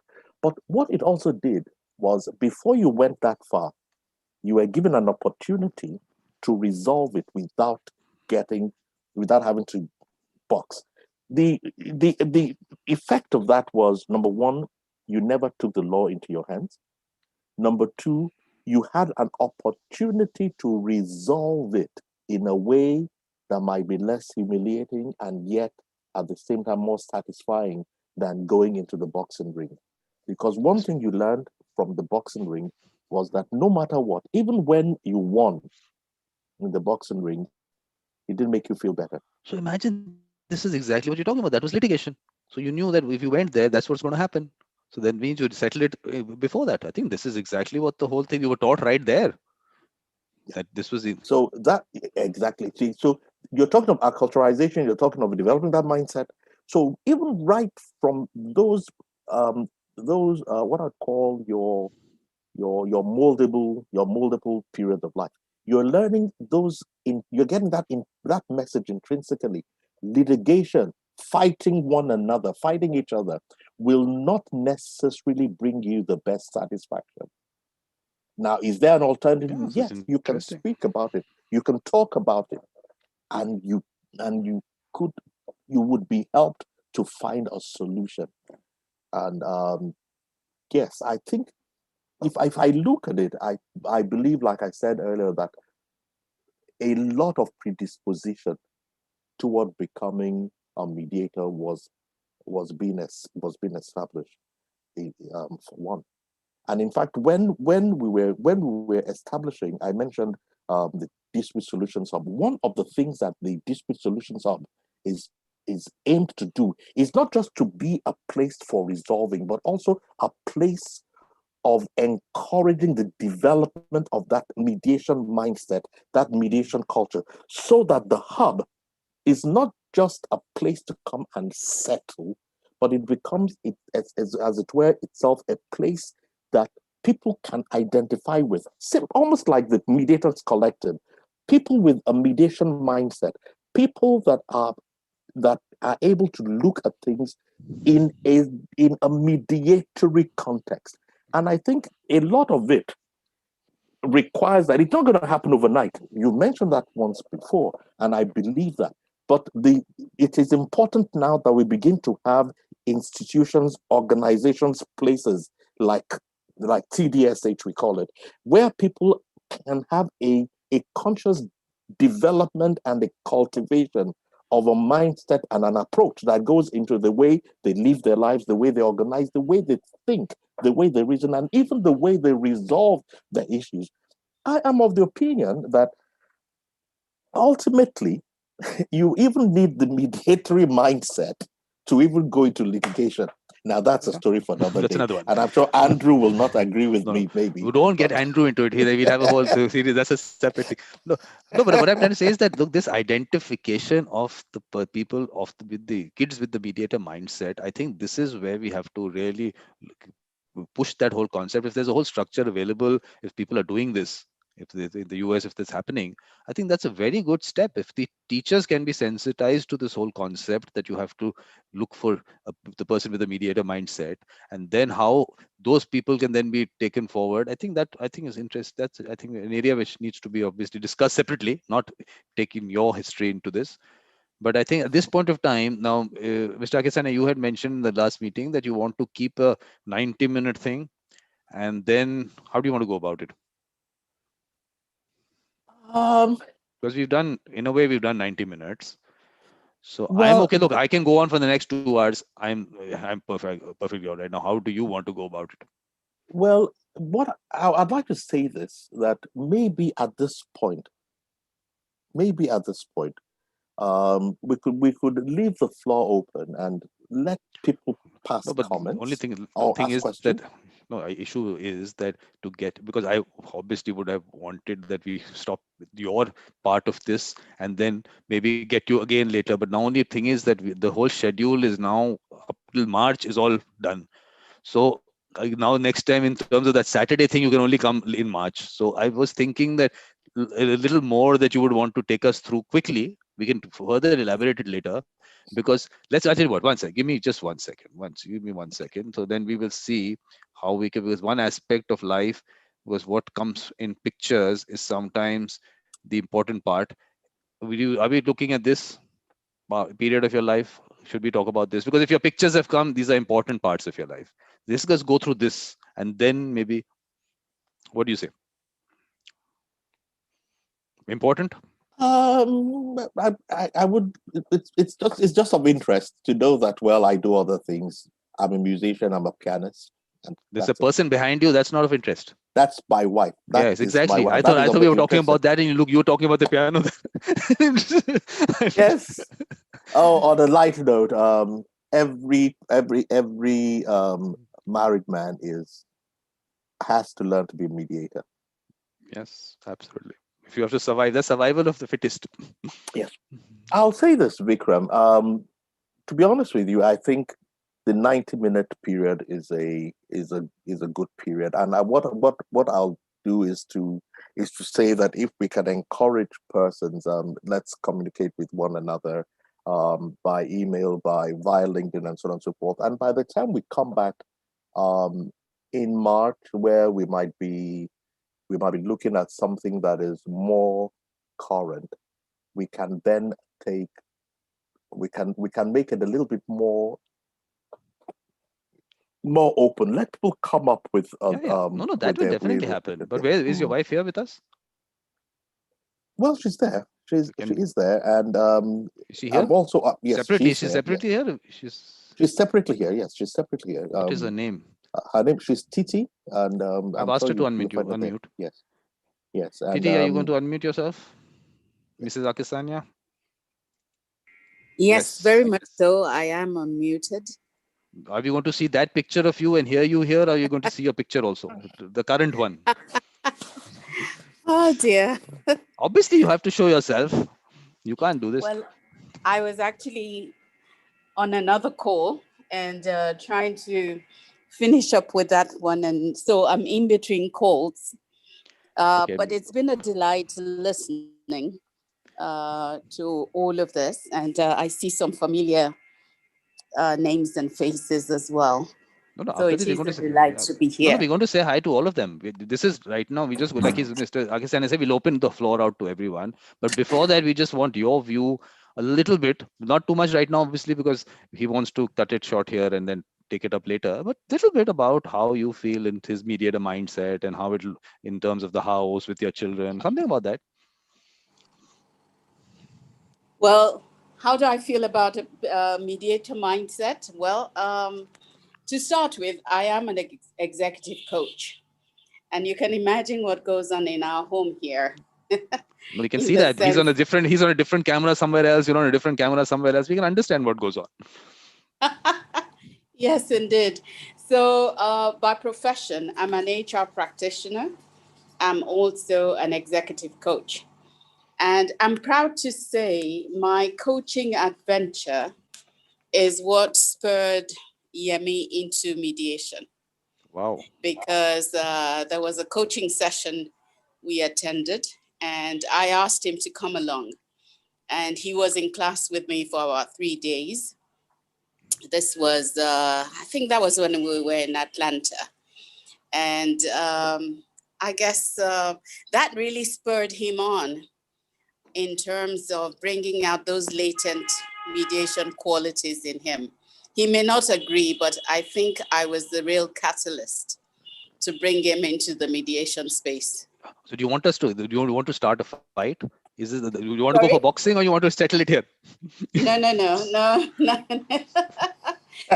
No gloves out. No, it's given. I mean, he won't argue about this. Thank you. Well, but you also did believe that he had that, or did it also come out during that training? But how is it? Did you always believe he had that mediator mindset? Well, let me be careful here, because when you talk to lawyers, you really have to be careful. Well, yes. I mean, I guess we've been married now for 39 years. There's certain qualities I know certainly he does have.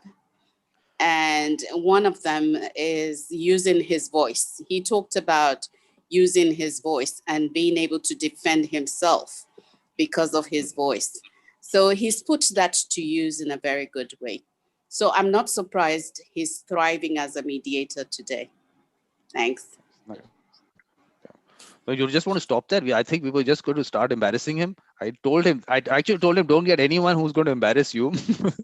But I think the process might happen now. It's too late to be embarrassed when you've known someone for 45 years.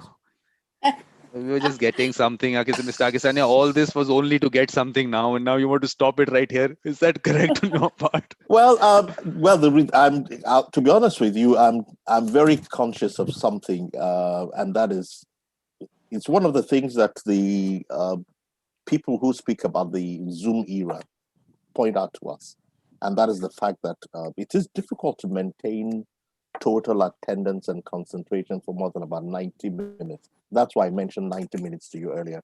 And just looking at statistics, at the highlight of our attendance this afternoon, we were about 49. And now we're 28. No, I think because people had things, because I'm telling you, obviously they were in the middle of saying some people, obviously Saturdays might be whatever. But let me tell you about the fatigue, the Zoom fatigue. What you are doing is you're actually looking at everyone's screen. What you have to do is just put it on speaker view and just look at me. Less fatigue happens. I'm not looking at anyone else. I'm just looking at you. That's it. So it makes a lot of difference. We normally think, okay, because look, you're looking at people's faces, looking at expressions, you're doing 20,000 things. This is not a mediation. This is your show. So I think that way fatigue increases. That's why I don't get too tired on this. But I'm just looking at you and sometimes looking down at the screen to see if someone has a point there. So at this point, you want to open it out and then you want to come back later if in terms of any history part of it, right? So anyone who wants to ask Mr. Akisanya anything, just raise your hand and let's have everyone here. Anyone? Andrea, something for Mr. Akisanya? Anything?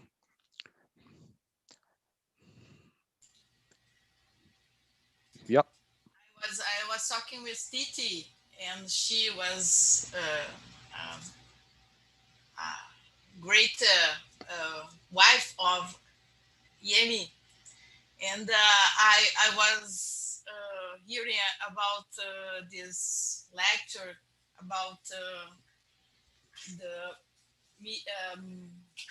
the construction, the building of the mindset of mediator, and I felt about the family is very important. The values and education, regular education, and all the things is very important in the life of mediator.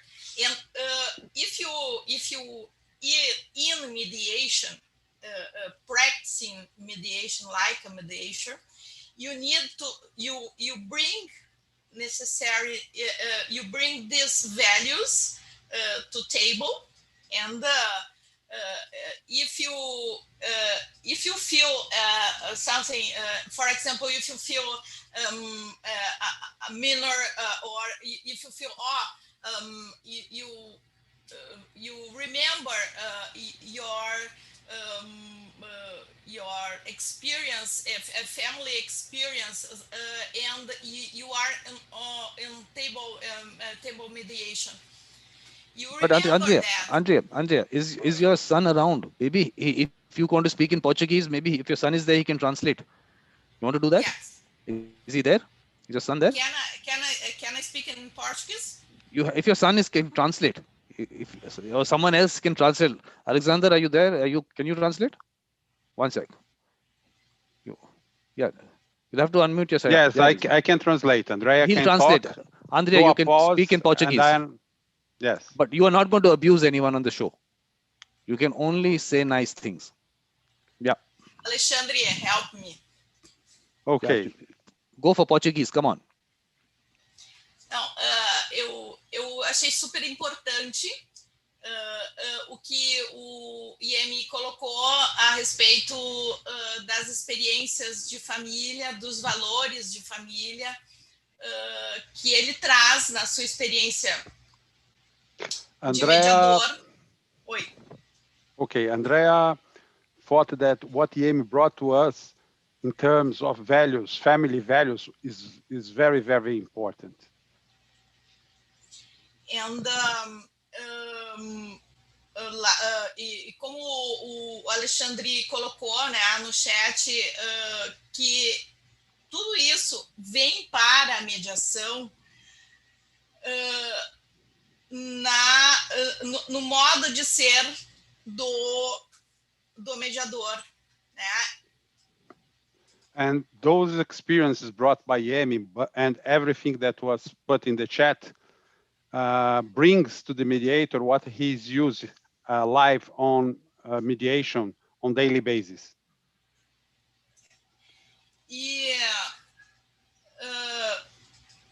E os sentimentos trazidos para a mediação,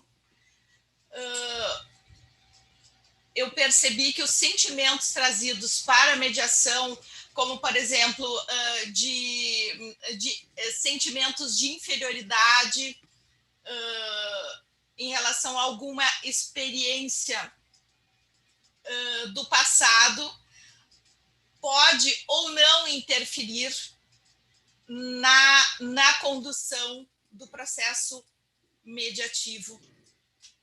And I also think that something that can interfere in the mediation procedure is the feelings, mainly the inferiority and past traumas that can be brought to the mediation session. This is all. Well, thank you very much. I think those are very apt observations, and if I ever sort of for a almost perfect 3-minute summary of all that I've tried to get away, I think what she said captures it perfectly. Let me tell you, Mr. Akisanya, Andrea is our brand ambassador. I told you, I will keep repeating this. At 3:30 a.m. today, last night she was up just waiting for the call. And look at my situation. I finished my game of golf. I go to the car, I take the phone, and her message is there, get us into the meeting. And I was like feeling so guilty there. And okay, she misread the time. That's a different thing. But the fact that if she's there and then she wants to get someone else, I would have liked to read her message out. The nice things that she said about the person she's bringing in. This is the chain that we want. Andrea, you want to tell us about that person that you want to get in, Ricardo?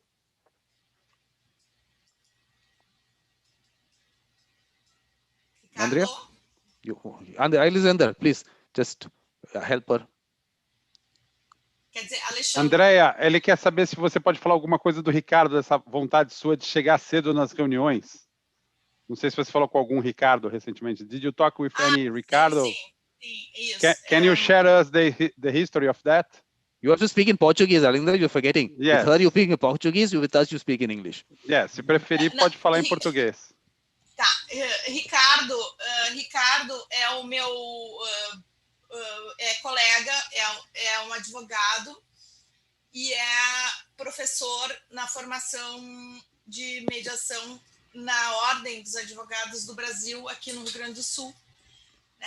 E eu senti a vontade de convidá-lo para trazer as experiências e o próprio mindset dele em relação à construção da figura da construção do mediador mesmo, né? do mindset do mediador.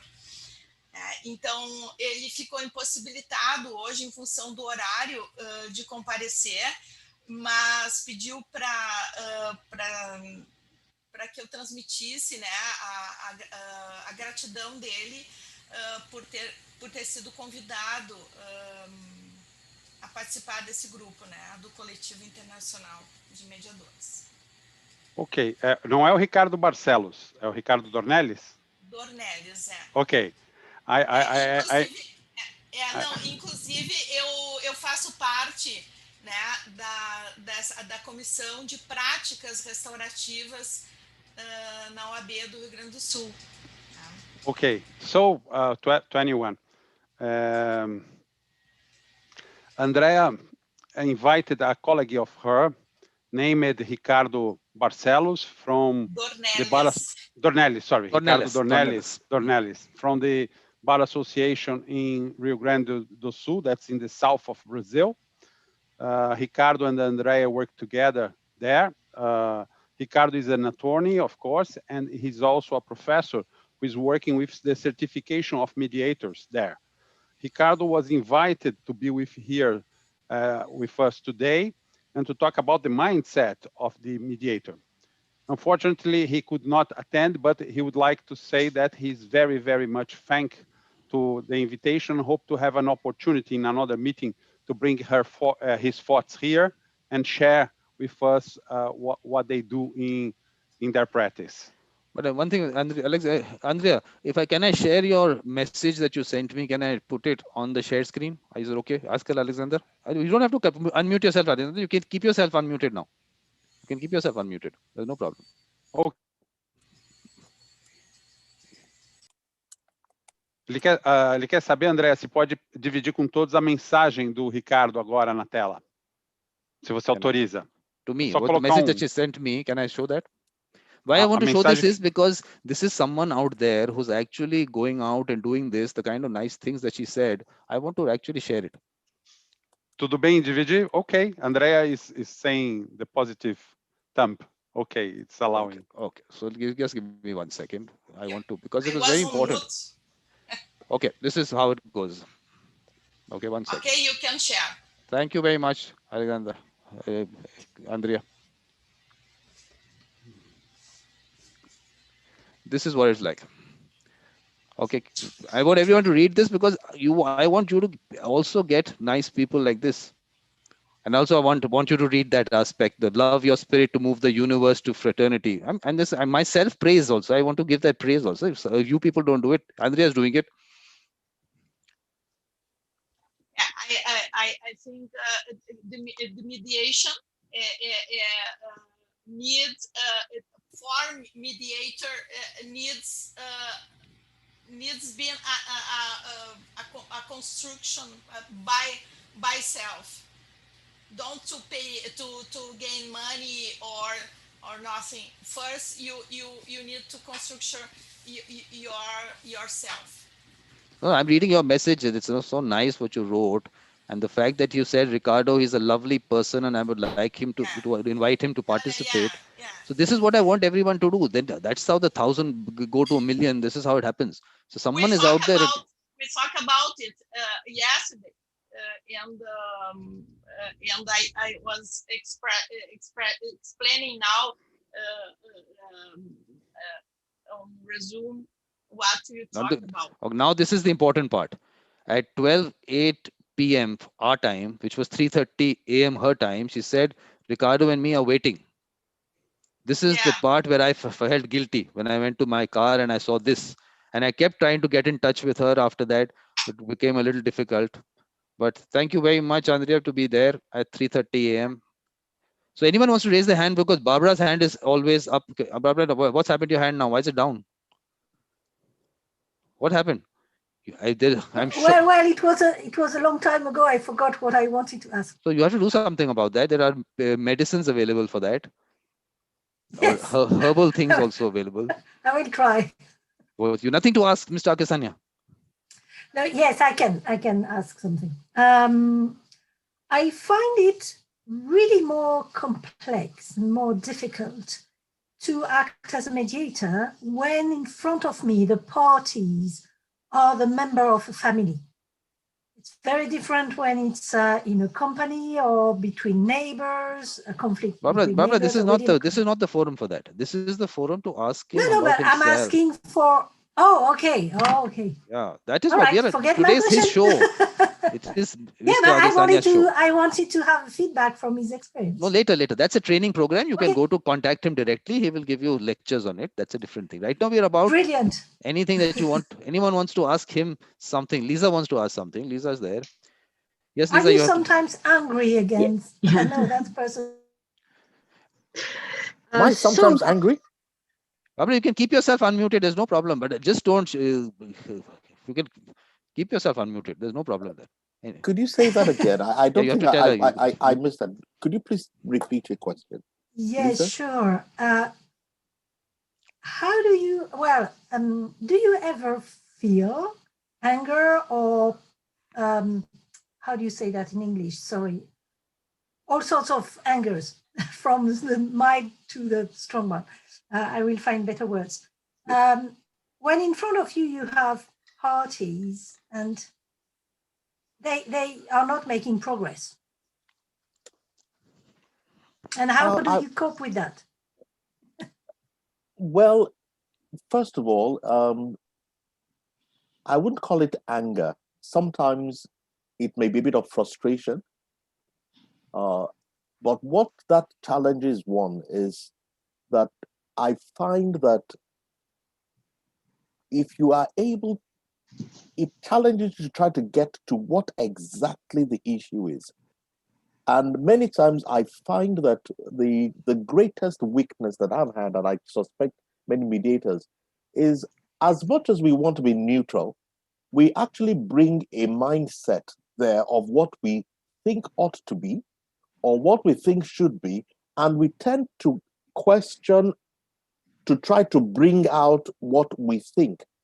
And the discipline that I've been learning many times, even in dealing with with commercial situations, is learning not to ask questions to try to validate what is in my mind, but to ask questions that force them to reveal to me what is driving them.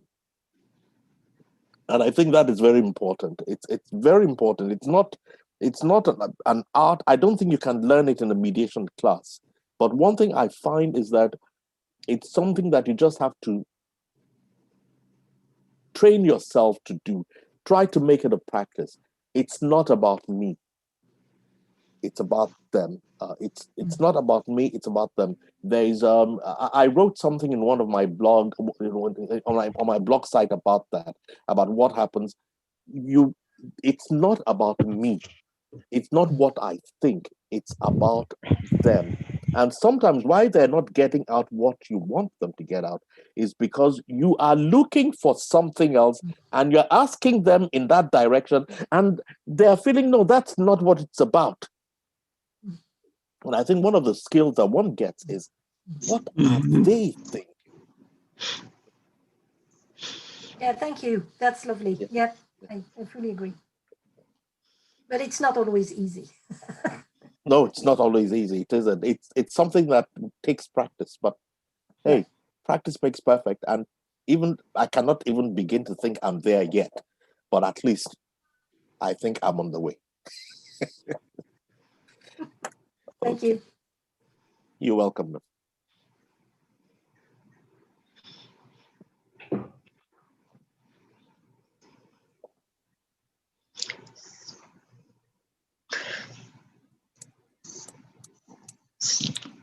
So I guess I can ask a question. I don't know.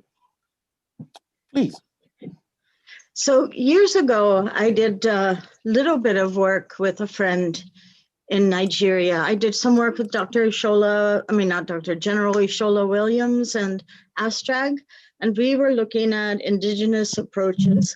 And so what I liked was you brought up the proverbs, and we did a lot of work in terms of bringing proverbs back and combining the indigenous approaches with mediation, because mediation is a very Western concept, but yet all of these processes were in place. So how do you do that, and how have you taken like what you got from your youth and combined that already knowledge that was already there with your mediation?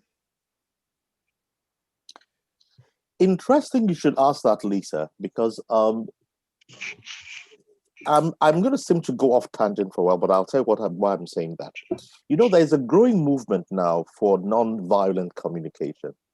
And I was speaking to one of the practitioners some time ago, and I said, well, I hope I've not breached any intellectual property, because I use non-violent communication generically rather than the concept that has been promoted somewhat. And one thing that the proverbs allow us to do, it's the equivalent. There's something that I find on the wall of many offices that say that diplomacy is the art of telling a person to go to hell in such a way that he actually looks forward to it. He actually looks forward to the trip. Now, exactly, it makes me laugh. No, just because our ambassador is there. I had a friend and I promised him, he was blind, and I promised him that I would give him a Braille machine that I had because I had one-time type Braille. And every time I saw him, because I kept forgetting to bring it, and every time I saw him when he greeted me, he was also from Nigeria, and he greeted me and say, "What about that Braille machine?" And he said, "This is our tradition that when we greet somebody, we remind them of what they didn't do." And when you said that, I laughed so hard. The thing, it's true. What Proverbs allow us to do is to say something in a way that does not cause offense, but yet the message gets across. So in a way, nonviolent communication is something that is inherent in us. I don't want to say mediation is a Western thing. I think it's just acquired a name. You could call it something else. I think in some legal systems, what we do as mediation is sometimes referred to as conciliation and so on and so forth. But the important thing is that in dealing with language, Proverbs are a very useful tool for getting a very difficult lesson across. And sometimes when Proverbs or the anecdote behind Proverbs are placed before people, sometimes it helps them to reason and to rationalize their options better than you would with a 1,000-word lecture. So yes, there's a place for Proverbs. However, when you grow up in a society, when you are used to it, I regret that a lot of modern Nigerian children are not learning Proverbs. I don't even know as much as I ought to know, and I'm actually going back, even in my present age, to make a conscious effort to learn the Proverbs as well as the anecdotes behind them, because they have a way of giving a soft landing. If someone says something that is not right, like to repeat the example, one of the examples I gave some other time, and you want to say to the other party that, well, try and understand that there must be, you have to understand that something driving him. Now, you never say a proverb in completion. You always say just a bit of it, and the other party knowing it, they receive it and it resonates. But Mr. Akisanya, why don't you do this? Why don't you put a compilation through? WD has a very good suggestion. Why don't you put a compilation? Let's have this. Maybe there is one, I don't know. But let's put something out on your blog or something. Start putting them out. I will work into that. I'll work on that. And that's like, again, you've done this thing. Yeah, you must do it. I think this is very important because we have these stories which have the moral behind them. We have this something called Panchatantra stories. They have small stories which give you that moral lesson of life. So every culture would have that, I'm sure. Alexander, Adeyemi, a seed has all the possibilities of the tree. Yes. Wow, Lisa, that's deep. I like that. I like that. Don't let Lisa go that deep. Yemi, can you hear me? That is it. Yes. Okay, I want to say I liked what you said. Proverbs are useful tools that help hard lessons land softly. Yeah. And that's why I feel guilty for giving you the task of putting together something, but I want to learn more and be a why sponge. Don't you work with WD? Why don't you work with Mr. Happy to do that. Mr. Akisanya, WD is a very I'll tell you what. Let me take point on that. Let me do some mistake-based learning and put a list together and give it to you, and then you get out the black highlighter and go no or yes. Well, let me give you a background, Mr. Akisanya. He is in the U.S. Army, so he will definitely have some organized thing to it. So he will put it into place. Okay, I'm in the U.S. Mediator Army. Okay, and he's also in the Army. let's connect via LinkedIn if you can. Find me on LinkedIn and send a request, and we can take it up from there.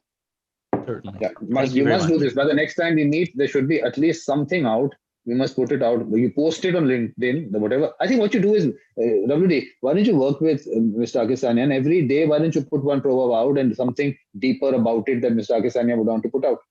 He can At also the do it risk of actually because he offending you, doesn't need don't you. tell me, don't tell me how to do it. Just let me do it. No, he doesn't need you to do it. He doesn't need you to do it. He can do it himself. Mr. Akisanya, why don't you No. also now become... It's always good to do things in collaboration. We have that going. We will do that. Okay, so I'll look forward to hearing from you, and we can set this up Because together. now you've become quite active on LinkedIn, which is I'm very happy about that. Okay, all right. All right. Gilbert had something to say. Gilbert, you want to say something? Nope, Gilbert, I'm anything? done. Okay. Anyone else? Anything to say? Adriana, something for sure. Adriana, please. No, I'm listening. I enjoyed Mr. Adeyemi's really calm and peaceful appearance, and about hearing about his experiences. I'm just entering the mediation world, so I don't have so much questions. I rather listen and learn. No, but Adriana, what we discussed was what we discussed was that you were into the mediation world the moment you were born. It just came out now. Yes. So Okay. I think what you can do is you can tell us about that. I think we're done with Mr. Akisanya. Now let's talk about your journey. What do you think, Mr. Akisanya? Can we go through Adriana's journey? Well, not ready for that yet. No, it's always time. I know, and yes, and I'm beginning to think that we should perhaps. I mean, I'll leave it to determine, but I think we should round up now. And if possible, at least we've got several tasks in front of us. We've got many things to do, and I believe. So what we can do is, at least for the moment, we can ask you to leave if you want to. We can, if someone wants to continue, we can have a discussion. If they want to talk to about, they can stay and go. We can spend some time. If you want to leave, it's okay. Well, Vikram, I'll take that. Is my get out of jail free card.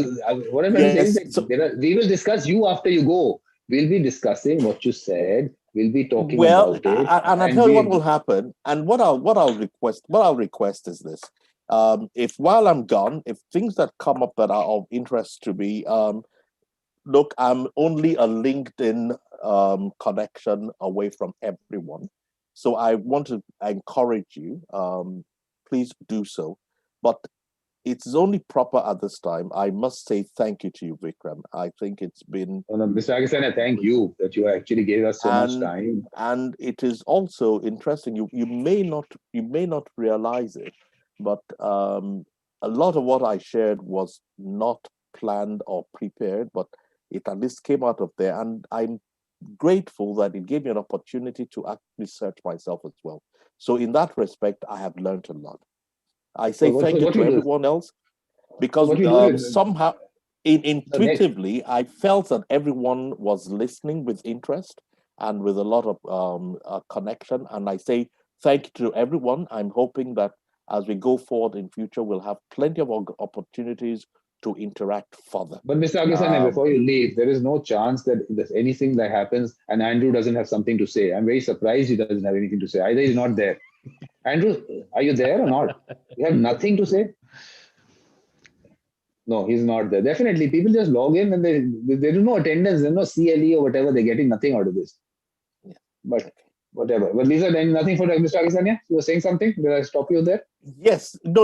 I was just going to say, if I may ask permission, I do need to leave as well. I would like to leave. And I say thank you again to you, and thank you to everyone else. And I'm hoping that somehow I can link up with all of us as we go forward in life. Absolutely. And if you'd like to please share the recording with me. It's all there. It's available on the YouTube channel. Right now it's going live there.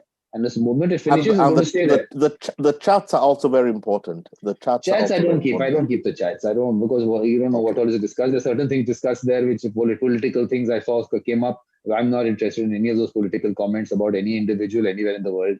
We are not going to that direction. There's so much larger things for us to do rather than discuss individuals. So I'm not putting the chats are not neither safe and I just flip through them. So I don't think we get into the chat part of it.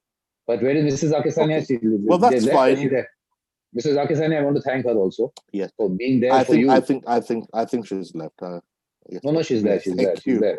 She's like locked in. Thank you, Mrs. Akisanya, for being there for him. Thank you. Thank you very much. It's been a delight to be here today. Very nice to have you. We're going to have you again in March sometime. All right. We'll look forward to that. And that time you'll be the one telling us a lot of things. No problem. Looking forward to that. Thank you. Thank you very much. Thank you. Enjoy your weekend. Bye. Thank you. Thank you. Thank you. Bye-bye. You don't have to go. You don't have to leave if you don't want to. Mr. Akisanya is leaving. You can stay. Everyone, thanks, Vikram. You want to stay, Lan? Where are you off to? What's the hurry? I have to go and cook dinner. Chicken, is it? It is chicken. Yes, obviously now everyone is going to go for chicken. Thanks, Vikram. But Andrew, I thought you would have something to ask, something to say. What happened? You were not there. I was just enthralled. I'm listening. Wow. Okay. No, he has so much to offer, so much to say, so much to learn from him. Very interesting man. Yep. Very nice. I mean, one session is definitely not enough at all. But only problem is that everything is now scheduled up till March. So I want to only keep it once a week. We can have it twice a week, but I think we get too much. What do you think? Anyone has suggestions on this? Once a week is Once a week. Yeah. Yeah. Bye, everyone. Definitely once a week. Perfect. Because now what we have is we have Ken coming on the next Saturday. Mm-hmm. And then after that, we have Mr. Panchu. Mr. Panchu is coming on the 13th. And then we have Kathleen on the 20th. We have Tat Lim on the 27th. And we have Judge Simak from Croatia on the 6th. That's how the schedule right now is. Yes. So, Andrea, very nice of you. Thanks to everybody. Have a nice weekend. And thanks to Vikram and Akisanya for learning. Well, thank you very much. You are our brand ambassador. You are going to take this whole process into not just in Brazil, but all over. This is the spirit that we need. And we need that spirit, what you got. Thank you very much. And I'm really sorry about last night. Yeah. But. Okay, so do you want, should I end the call here? What, are we done? Sure. See you next time. Yep. See you. Bye. Bye, everyone. Bye, Gilbert. Bye, Adriana. Thank you for being there. Noor, are you there? Susheshwara, both of you? No, you can put your video on. You can say bye like that also. You can unmute yourself, Noor, and say bye. Gilbert, Noor is she's the student leader in Malaysia. There's something called the Asian Law Student Association. So we were discussing last time. Did you see the recording? Last time's recording? No. For me, it's the first time. The very the first. recording is up on the YouTube channel. Yeah. So with these people, what we were discussing is that they have these mediation competitions. So what I said was that the mediation competitions are so far away, removed from reality. They should change the format and they could try and get real parties, and the students could actually mediate with real parties. So this was something there's a teacher, a professor who was there also in the call. She is not here today, but I said, you start the process, start discussing it, and let it go around as that will be the real competition. Much better than doing this mock thing, which is so unreal. So that was our discussion last time. But please have a look at those videos. Okay, I can find them on YouTube. YouTube channel. You can look for Mediator Vikram. You'll find the channel. I'm going to send you the link also. I'll just send it to you. I'll just send you the link. Okay, thank you. Okay. All right. Once I know, I'll just unmute, like give you the thing. Just to know, I'm really interested also in because I was working for 20 years in peer mediation with students and children, so I have a lot of experience of introducing mediation in schools. That's very important. We need that. I think that's a big thing. So So why don't we do some session on this, Gilbert? Why don't we do a session on this, and let's get people involved in the discussion. Any day during the week we can do it. Anytime during the week. just to show how you can approach children on the way of exercising mediation, because there is a natural way to do it. So I tell you what you do. Yeah, what you do is that on the YouTube channel, yesterday we had a meeting of the International Mediators Collective. We were actually discussing peer mediation. Okay. Have a look at what we discussed. Obviously, you have much more experience, so definitely you will bring in what. So maybe say sometime the week after, let's keep a special session, and let's have everyone's view on this, because if we have to develop that culture of mediation and culture of peace, like we said, it has to start with the children. So let's discuss how it can be done. And let's ask these kids. I mean, Noor is here. Noor, what do you think about how to spread the whole culture with children? Okay. Okay, so hi Mr. Vikram, hi Mr. Gilbert.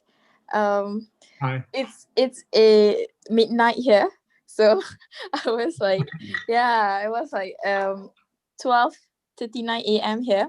So recently I got the idea from Mr. Vikram. Like, I learned a lot about how to actually expand the real mediation skills to the students, and also from your ideas just now. I think it is very best for us to like approaching the high school students who didn't know the law field yet. So when they go into the legal field, they know that not only they can become a lawyer, but also they became another thing, which is a mediator itself.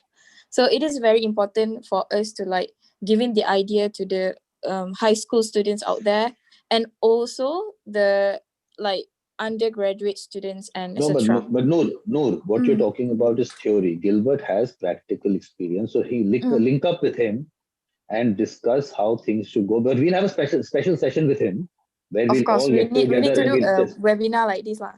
we'll do that. We'll set that up. But in any case, start the conversation with him. Just generally, at least the word should we start discussing it, so that when the special session we have, at least you people will have some background of it, and you can come up with your views, some suggestions, feedback, whatever. So I think that's interesting. Gilbert, is it all right with you if she touches base with you? So what I wanted to say is my basic experience is that with children and also with youngsters, they are always very interested in what we are doing as mediators. So there is something humanly common about this interest. So I'm not saying it's cultural. For me, mediation is not Western or whatever. It's something deeply inside humans, which is interesting for them to find out. So, and they are always interested in learning. True. I experience the things right now. Like, it is very interesting. Yeah. There's always so much to learn, Noor. Every day there's so much to learn, and these people have so much experience. I mean, Gilbert's experience, there's so much experience that we have to tap into. So what we'll do that, I'll get this together. When do you want to do it, Gilbert? How soon do you want to do it? Yeah. When do you want to have this? We can do something special on this if you want. When do you want to do it? When do you want to do it? Tell me, just give me a just date. Propose me.